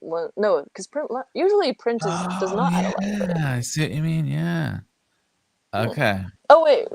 So then now what type if I run say again. run? Yeah. No. See, yeah. No, I cannot. Okay, so shift escape to break. Yeah. And then F1 to go back into the program. Gotcha. Oh wait, and then you have more. Oh, sorry, edit to go back into the program. Function F1 to get out of it. keys. Yeah, so there's like copy and paste and search and stuff. I'm gonna show these real quick. You got F1 through 5, and then shift for F6 through 10. escape is break with a shift, tab, home, caps lock, delete, and back. So if I go into the thing and go like edit, then I hit, oh, it's already at the end. Oh, it like corrected my cases too. Look, it like did a camel case on it. Oh, interesting. Yeah. Rob mentioned that if you put So a semicolon at the end, that means no carriage return. So you could Ah, have done a beautiful. one-liner. So, can I? Oh, see now this is better than look, I got arrow keys. Wow. But I would want to have like a, oh, sorry, I want to put in a space and a colon. I'm going to reference the source material here real quick and see. Rob said a semicolon. Oh, a Did you get semicolon. Yeah. I will do that. But see here, okay, it's just a space between them. Yeah. This is the thing that I'm trying to recreate right now. I'm so excited. Okay, semicolon. All right. But this thing has speakers, so you should be able to also include the look around you music as well as it does that. Yes, you are so right. Oh, I'm so excited. Wait, here we go. What the do? There we go. It should be after the quotes, is what the comments Oh, are after saying. the. Oh, okay. Makes sense. Gotcha. That does make sense. So the space, and then we go. I love how everybody's dusting off their own I know, old, right? This is basic great. skills. Like, kind of remember Okay, we're gonna this. see if this works. So F1 to save and quit. Yeah, and then run. All right, and we're gonna say run. Also, I think F2 might be run once you've. Oh, okay. Result. Yeah. Wow. Wait, screenshot that with your face reflecting on it. Oh yeah. Screenshot that, a new It's profile like, picture. It's going so fast that you can't really like. Well, if I break it, then it'll do the thing. 1 second. I'm so happy right now. I'm so happy. This is the best day ever. Awesome. This is so good. Oh man, I'm really happy. This is, today is already a great success. How good is that? I don't know if you caught this comment, but Cyberdeck Cafe was asking if we talked about the Avigant glyph, which I'm guessing is their creation. That was the thing that someone brought up. Let's see, when we were talking about maybe the Raspberry Pi 500 or something like that, where you could use it with it. I know it was on here. I'm just scrolling up to try and find it. But we've been going for a couple of hours. So let's see. But we were talking about different display options, and someone did say you need Oh, here we go. You need a pair of these HDMI glasses that show you a virtual screen. And Volt the Robot, yeah, said, or hook them up to an Avigant glyph retinal display instead of headphones. We did pull it up real briefly, but I'll be sure to put that in the show notes too. Yeah, I would love, if you've got like a Cyberdeck project, please drop it in the thingy, and by thingy I mean chat. And actually, anyone who's on here, I would say drop it at us and let us see, because I'm excited about that. Oh man, this is great. I'm so excited about this working out. I'm gonna grab the Pi PFS, and then if anyone wants to drop, ooh. If you can, buy them cheap. It's a great display. No screen door effect on the Avigant glyph. Cool. There's MNT Pocket. Yeah, the Minute Pocket. People who make the MNT Reform. It's probably more of a palm top, like you were talking about, huh? It's like the small version of that. Well, did we ever resolve the question of what is a Cyberdeck? I don't know that we ever kind of. No, yeah, Cyberdeck Cafe. Maybe you can weigh in on this. And I know you had a different username that you mentioned, but I already forgot it. It was Boot DSC. Yeah, if you have an opinion on like what I personally sort of think about is that like ones like this are sort of, they bend in the middle, and I think that means it's more of a palm top. This is the Pocket Reform. My opinion about a Cyberdeck is that it's sort of a slab, almost like a skateboard deck, or like a whatever, and has maybe like rigid components, because people do have like sort of 3D ones.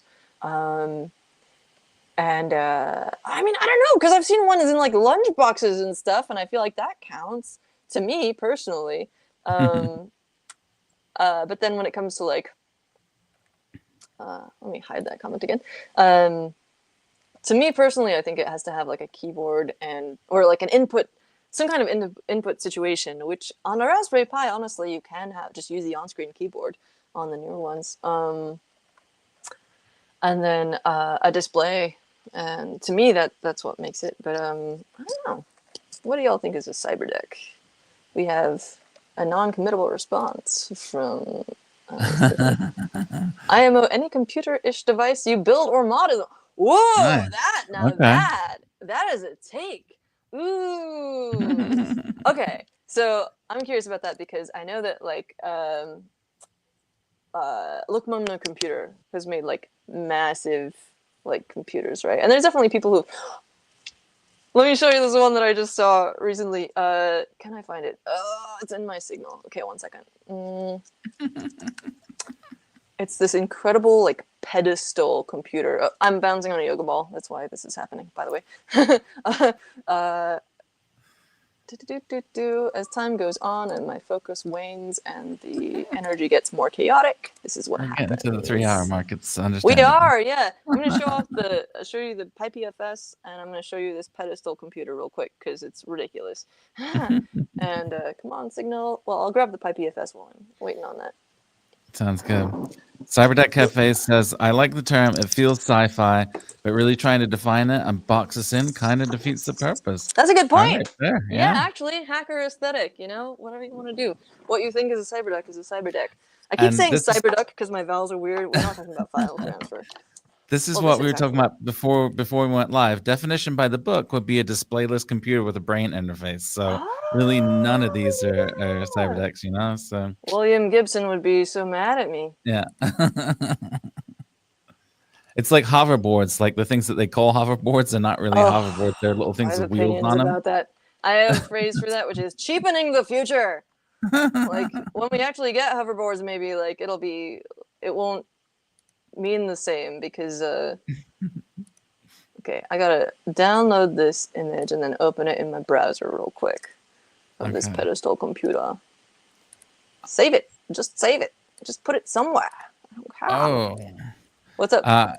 I was just looking at this Hitbit HB101 MSX computer. Is a pretty, if you can pull up a tab with that in it, that is a pretty cyberdeck looking machine there. Cool. I don't know if you're familiar with the MSX machines, which were popular in Japan. That also ran BASIC. Oh, that's the pedestal. Look at it.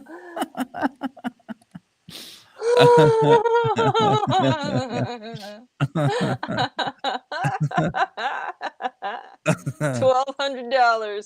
Lord knows where in the world it is, but wow.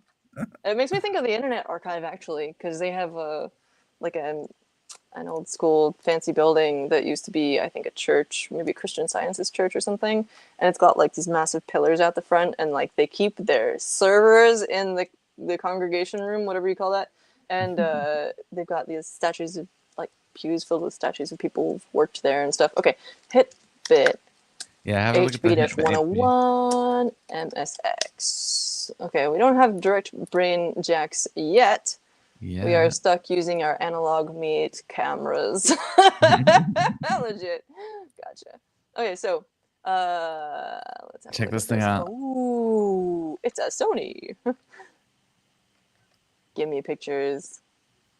That's not what that is. Probably. Okay. Wow. Okay. The red one. Yeah. Huge sucker for red electronics. One of the ones that I showed at the start of this stream. I keep putting comments on and forgetting about them. Was this hack pack from Twilio from their Signal conference, which is just like Raspberry Pi Zero with a little, apparently was it a PSP joystick? Someone chime in with what exact joystick this was, and like some buttons and stuff, but like, and a touch screen so you can like navigate around and do stuff with it. And so like red electronics, absolutely here for that. And it's got like a power bank on the back in this whole custom 3D printed case and stuff. And my horrible bodge work here with the USB cable, that's all my fault. Everything else was like this gorgeous situation. And you've even got like a Seed Grove I2C connector up there. And what are these jumpers? Oh! That's an SAO connector. I didn't realize. For some reason, I thought this was older than the shitty add-on standard, but you got this cool carabiner and stuff. Isn't that sick? Ugh. Okay, We so this red one. Oh, nice. We're apparently experiencing an influx from the Cyberdeck Cafe. Oh, hell yeah. Gonna be the Awesome. comments. They're rating us. Yay. Welcome, horrible nerds. Adore it. There's a better photo of this one apparently somewhere from the side. I just pulled this up again to look at that, and check out this little X. For some reason, that just hit me as very retro. This little exit out key. Okay, so, oh, yeah, that's nice. Here's the back. I got this extremely retro looking scroll button. Oh, that's a handle! Oh, and there's a little cable coming out of it. I'm losing my mind over it. This is amazing. Oh, wait, where'd that display go? Wow. Okay, this is. I think. Okay, I'm like 98.9% sure this is meant to be a cassette tape, but it looks like a little sad face. Yeah, that's what I was getting out of it. Push this direction to be sad is what I was getting out of that UI.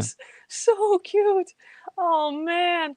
Oh, that is so cute. Okay, so oh wow. Oh yeah, and here we have floppies. You can do cassettes or floppies. Wow. Basic again, very cool. I'm gonna hide this comment because I keep doing that. Okay, so I was gonna show you the Pi PFS real quick. I'll give you a quick tour. This is, I think, the one that led to me being sent the link for the Cyberdeck Discord that is currently rating us. Hello! But anyway, this is a portable console. It looks like crap on the inside, that's fine. But for going on IPFS, which is, as I mentioned, sort of the precursor or basis for Filecoin, but it's like a peer-to-peer file transfer system. Cool thing about the IPFS is that every file has an address that is generated as a hash of its contents. So you know that the file has not been modified because it's still accessible at that address. Like the address is the contents is the address based on a hash. So that's what I thought was really cool about this. So this was designed to basically access some files from IPFS, and you'd be able to select a file with these arcade buttons. With like custom printed Lego bits, and it's and these are like custom 3D printed Lego guitar strap nuts. I decided to go really intense with this, and then of course you can print them out on this thermal printer. I haven't hooked this up to power in a million years. I think it's missing one of the power cables. I think this is the one for the thermal print. Wait, it's got two cables coming out of it. Huh. Well, okay. Maybe I can find a high power. I'll see if I can get this up and running again. Let's do it. Do an actual demo. Maybe not right now. This is the time when I have. David, we're 3 hours in. We're 2 hours and 57 minutes getting started. I met the stamina. Ow. So I confirmed that this can run off of with no batteries, but I'm so excited about that. That is my like win for the day. But I do want to show these gracious nerds this guy again because it is so cool. The Zero Phone, which I'll put a link up to. Oh, I forgot it has a flashlight. How the heck does that work? Oh, it goes at the top. Look at that. Is that a Yeah, it's a WS2812 with a nice like yellow green tone. You got two 18650s on here. Just like incredible amounts of headers, an antenna, and another cool thing about this, I adore this thing so much. And you can see that I did not make this, by the way. This is made by someone called Anya that I will link to later. But you can see if you look up real close that these headers were clipped off by hand. These are not custom headers made for this. These are right angle headers that were hand clipped.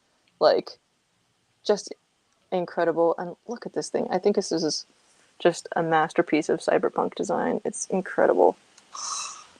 There's a clock. Oh, there's like scripts and stuff. Hotspot login. This thing is an actual phone. We're like, get Google Mail. You can get your email on this. Wow. How do I go back? I wanted to show. Go back. Oh no. Okay, I think. Wait. Last 100D message. If this is backwards, I apologize. Wow.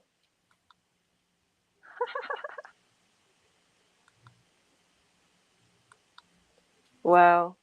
Check that out. It's talking to like some of the modules on there. I think the BCF is like a Broadcom communication chip. That is so cool. So maybe it's trying to phone home. I gotta turn this flashlight off or I'm gonna run down my battery.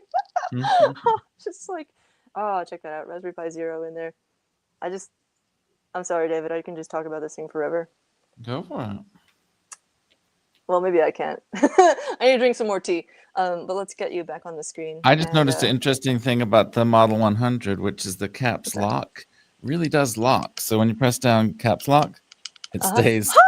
Your cap is locked. Nice. Until you unpress it. I was trying to get the look around you demo on here. I'm pretty sure that was the first thing I did when I got this thing, and I'm sure it's on here somewhere. Oh, nice. How do I back out of this? I can't stop. I got something called Hackster.basic on here. I wonder what that is. Hackster.basic. Is it like showing our logo or something? Let's find out. Somehow I managed to get out of that syntax error thing. We're just derping around at this point. We sort of like done the thing. Ooh, print a case for that phone in the style of the Hitbit. I probably should print a case for it, but I also just like the way it is. It's just this like solid hunk of electronics that is so, it's just a brick, but like every part of it is functional, and I'm just in love with the aesthetics of this thing. More red, you know. Can't get enough of it. I gotta protect it though, because I want this thing to. I still haven't figured out how to turn the flashlight off. What connectivity does it have? It has cell phone connectivity. Oh, what about yours though? You have a modem in there, right? It does have a modem, but I was just looking at the code in this file. It's from 2018, and it's something to do with the Hackster contest. It says serial to Ethernet something. Submissions closed in 71 days. Ends June 30th, 2018. First prize cash $3,000 value. I have no idea what this is, but very interesting. Wow. I'm gonna scroll through some more of our comments because I think, personally, I think I'm winding down a little bit. No we worries. officially hit the 3-hour mark. That's okay. So let's see. Cybernet Cafe, be in your city, subtunes. What's up? We got even the Fitbit font was great. Truth. Nice way to use it. Lego. Thank you. So the Lego parts for the PiPFS that I showed you can indeed be found on the tutorial page, which you can see if you scroll down to the description of the video. You will see our collaborative editing doc, where we're dropping all the stuff that we sort of pull up on here. And I'll put in the exact tiny little script that I made to replicate the look around you opening, but you can find the PiPFS link right here. Or just look up PiPFS. It's the only thing on the internet called and if you just scroll down to custom parts and enclosures or hit it here in the sidebar, you'll find, oh yeah, there's a Lego bit to hold the acrylic front plate, one for the arcade buttons and one for the guitar strap holders. In fact, yeah, let's go through some of these real quick. David, is there something you were actively doing that you want to pull back on screen? No, I was just trying to get the look around you demo to work on various old computers, but keep going. Oh yeah, I was going through the comments. Let's see if there's anything. There's big buttons. Yeah, gotta love arcade buttons. Phantom says they used to work at Dave and Buster's and love the feel of those old I have a success to share. Oh. I've got the working on the Z. Oh, sorry. This is a Z. This is a Z88, not a Z88. This is from Cambridge. ZX Spectrum. There you go. As with the PicoCalc, it's scrolling so fast that you can barely like resolve it. We got the chonky phone. Can't find the break button. Not sure the cell, whether that was referring to the 18650 batteries, or because a lot of laptop battery packs are just like made of these. The MNT Reform computers that we showed earlier. Actually, I don't know about the Pocket Reform. Does that have 18650s in it? The which? The Pocket Reform. Do you happen to know? I'm not sure, but maybe the big one does. This iFixit repairable soldering station is just a giant pack of 18650s with some other cool stuff on it, like a soldering iron. This the ClockworkPi U console also uses 18650s. No, I'm not making that up. They're saying that very specific 18650 has a green stripy wrap on it.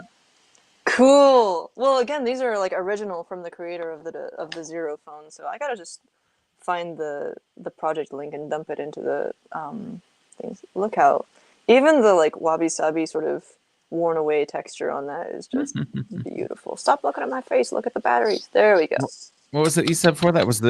Does the U console have 18650s? Is that what you asked? Yeah, it does, but because of the way this one's assembled, they're in here, so you can't really get to them.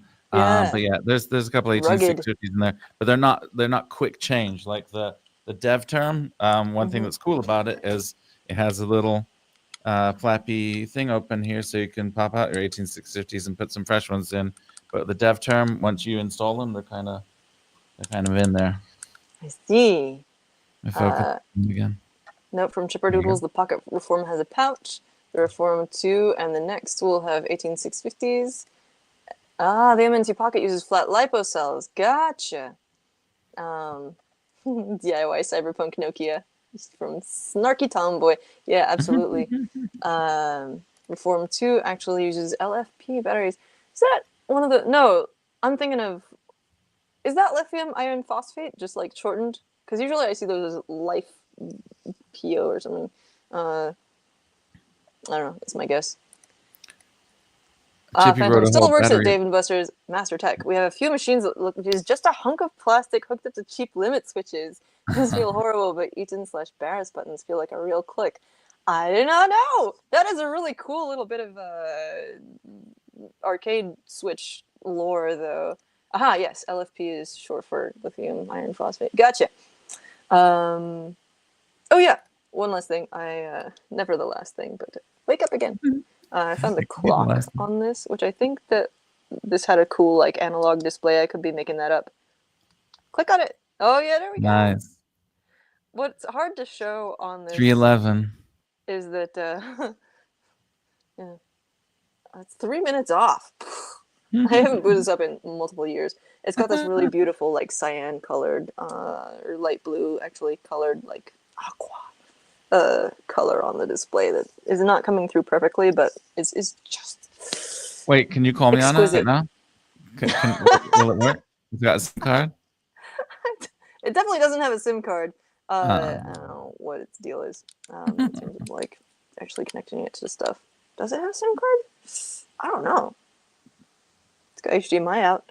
Okay, let's go through our links again real quick. Okay. Okay, lots of those arcade switches have Cherry MX Black switches inside. I did not know they had so much overlap with keyboards. Can the Zero phone make calls? Does it use a SIM? It can make calls. It was designed to make calls. I gotta just go look this, like, find an actual write-up for this. Zero phone. Oh, wait. Apparently I accessed this at some point before. Oh, there's a Hackaday project. Gotcha. Okay, I'll pull this up real quick. Arya. Did I say Anya? I meant Arya. Thanks for the person who corrected me on that. I think it was Dishipu. Okay, so I shall stick this into the notes. Chipperdoodles says, I think the Zero phone was limited to 2 or 3G connections. Gotcha. Well, here are all the deets. I'm putting them in our shared doc now. And I'm going to walk us through that real quick. Zero phone. So we've looked at a bunch of stuff today. We've done a bunch of cool things. We got a bunch of stuff working on the PicoCalc. I'm very excited about that. Okay. One more horrible thing. I was talking to some friends the other night, and I had the worst idea in the world. So, like some of our other nerd friends, I grew up on cave exploring text adventure game. In my case, it was Colossal Cave. For some other people, it was Zork and whatnot. The horrible idea that I had was Nutty Putty Cave text adventure, which I don't know if you're familiar with that story. Okay, in this true story, someone voluntarily goes into an extremely tight cave. This is a depressing story. Let me know if you don't want to detail it. Okay. Well, anyway, the person ended up like getting stuck. upside down in a really tight squeeze place, and they weren't able to get him out, and so he ended up being like sealed away, and like they've closed off the cave, and his like he's still in there, and it's a really depressing story that comes up now and again on like what's the most traumatic thing you've learned on the internet kind of threads. So I was like, oh man, imagine if you made an anybody cave text adventure and someone told me that I should do it. And then I was like, man, my programming isn't that good. But then I remembered that, like, yeah, I started programming. Like, I was doing stuff way more complicated than that on my TI-83 Plus in high school. Like, I was modding the Mortal Kombat game that I had on my calculator to, like, add, extra endings to it and stuff and other things. I know, yeah. Oh, God, naughty buddy. Terrible. Don't just head first into holes. See, for most people, so there's this kind of, it's getting memed extra nowadays because there's people talking about like there's like a running joke around cave divers, like a cave driver checking their oil in their car and it's just a pair of boots stuck in there like sticking out of the car. Anyway, don't go in the hole. Yes, and now we come again sort of I don't think this is an exact reference, but again the Enigma of Amigara Fault is an endlessly rewarding reference. Okay, so one more thing about arcade machines from Phantom. Most new machines from Raw, Thrills, and Nintendo come with Cherry MX Black, or some use Kali switches, Kale switches. My monitor is bad.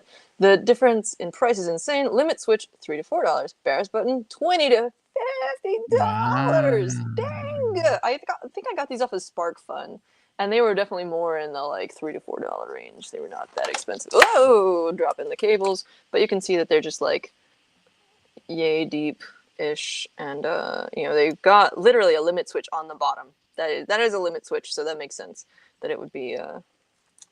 They're so satisfying though. More clicking. There we go. Random close up on my hair. Yeah. So anyway, maybe that's gonna be the next thing that I program on here. It'll be horrible, but I feel like a text adventure is pretty approachable to program in BASIC. Yeah. And I'll be the worst person. Okay, so Jen, if you scroll down in the description of the video, you will find our collaborative documents with various notes. I'm going to drop the rest of my tabs in here as I close them. We've got basic programming commands, look around you playlist, go watch it if you haven't yet because it's great, etc. And I'm going to finish filling out the other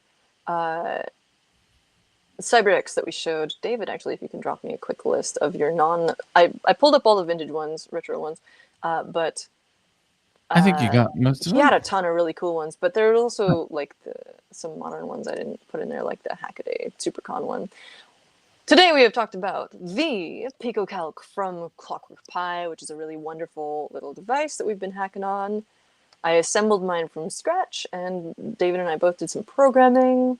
He helped me a lot with just getting off the ground with it, as did some wonderful people in the comments. Love y'all, you're great. Ooh. Please do send us a real button from one of your machines. I gotta get a P.O. box again. Amigara Fault was the first Junji Ito that Jinx Angel read. Yeah, Junji Ito, incredible horror manga artist / author. Also has an amazing book about his cats. It's freaky and creepy and really cute and horrible. It's great. Fluffernut or Butter did a text adventure in MATLAB once. Cool beans. So here's a Raspberry Pi Pico board at the heart of the device. It's a microcontroller. It's got a really cool thing called PIO. And what we're running on it is down here somewhere under Jeff's project. It is Basic or Basic. This is PicoMite running on there. Oh, also, Concrete Dog, when he saw that we were, whom I met recently at OHS in person, when they saw that we were going to be doing this, talked about, they have the Luckfox Lyra in theirs, which gives an ever-increasing Linux environment and Doom. So the people who were asking about Doom, there you go.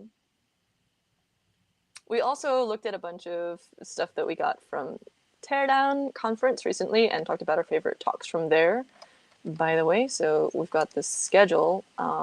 linked somewhere. Go follow us on Mastodon and Blue Sky and stuff. Here's that PiPFS thing. Okay, let me find an actual Mastodon link for each of us. Here we go. Oh, well, here we go. Here's me. I'm on chaos.social, and you're on also chaos.social. Here we go. And we'll be announcing further episodes on #DayGlowShow. And soon available at dayglow.show. Yes. So here's where you can follow. Just follow that hashtag or follow us. I'm also on Blue Sky, and I try to announce there, just under Alex Glow. And David, you're around. We're on LinkedIn as well. If you look in the description of the video, or actually, I think just in here in the show notes, you'll find our LinkedIn stuff as well. I think I tagged us both in this. And yeah, so be sure to stick around, come back. I would also like to plug my newsletter, exposed.ishotjr.com. Oh, yes. I could probably have my arm twisted to post some more detail on some of the cyber decks on there too, if people are interested. Yeah, so we've got this, which I'll drop into the YouTube chat. And I'll drop mine in there too for funsies. I'm going to be doing a write-up on Teardown and Dayglow and a bunch of other stuff that I've been up to, including some weird projects, and also putting out a newsletter maybe today or tomorrow with some upcoming events, including let me know which ones of these you're going to be at, David, and any others that you will also be going to beyond these. So Open Sauce is next week, over the weekend. I think it's at the old Maker Faire Bay venue, the San Jose Fairgrounds, whatever it is. And then maybe Hope. I'm debating that one. Definitely Maker Faire Bay area, which is in September. Hackaday SuperCon in November. Presumably they haven't announced the date yet, but it's usually like the first week in November. And then I think there's other stuff too. Oh yeah, and then on July 16th, I am doing a set of Space Song Sunday songs on for Radio Free Fedi Fest, which is I'll pull that up real quick. Party.radiofreefedi.net, which is a Mastodon and Fediverse based sort of radio situation. And a bunch of people doing really cool music all through the month of July. And I'm going to be getting on and live singing songs about space, including originals, covers, and adaptations. So that's on the 16th. You can scroll down and find Alex Glow, da-da-da, take requests and stuff. David, are there any other events, actually, that you were going to put in there? I think you covered all the ones that are on my mind, and we still get it all done in under 4 hours, which is way ahead of our goal. Wow. What was it? Well, our goal was to end before 3:30 p.m. your time tomorrow, right? So yes, I'd say we hit that. Awesome. Thank you all for joining us. Really cool to see the Cyberdeck people in here. DIY hardware all the way. Both of us have a ton of stuff, but this is a new series, and neither of us really has a fully developed like personal channel. I did videos for Hackster.io for 10 years-ish, and I'm still doing those. So you may have seen me there before, but that's like where most of my content is.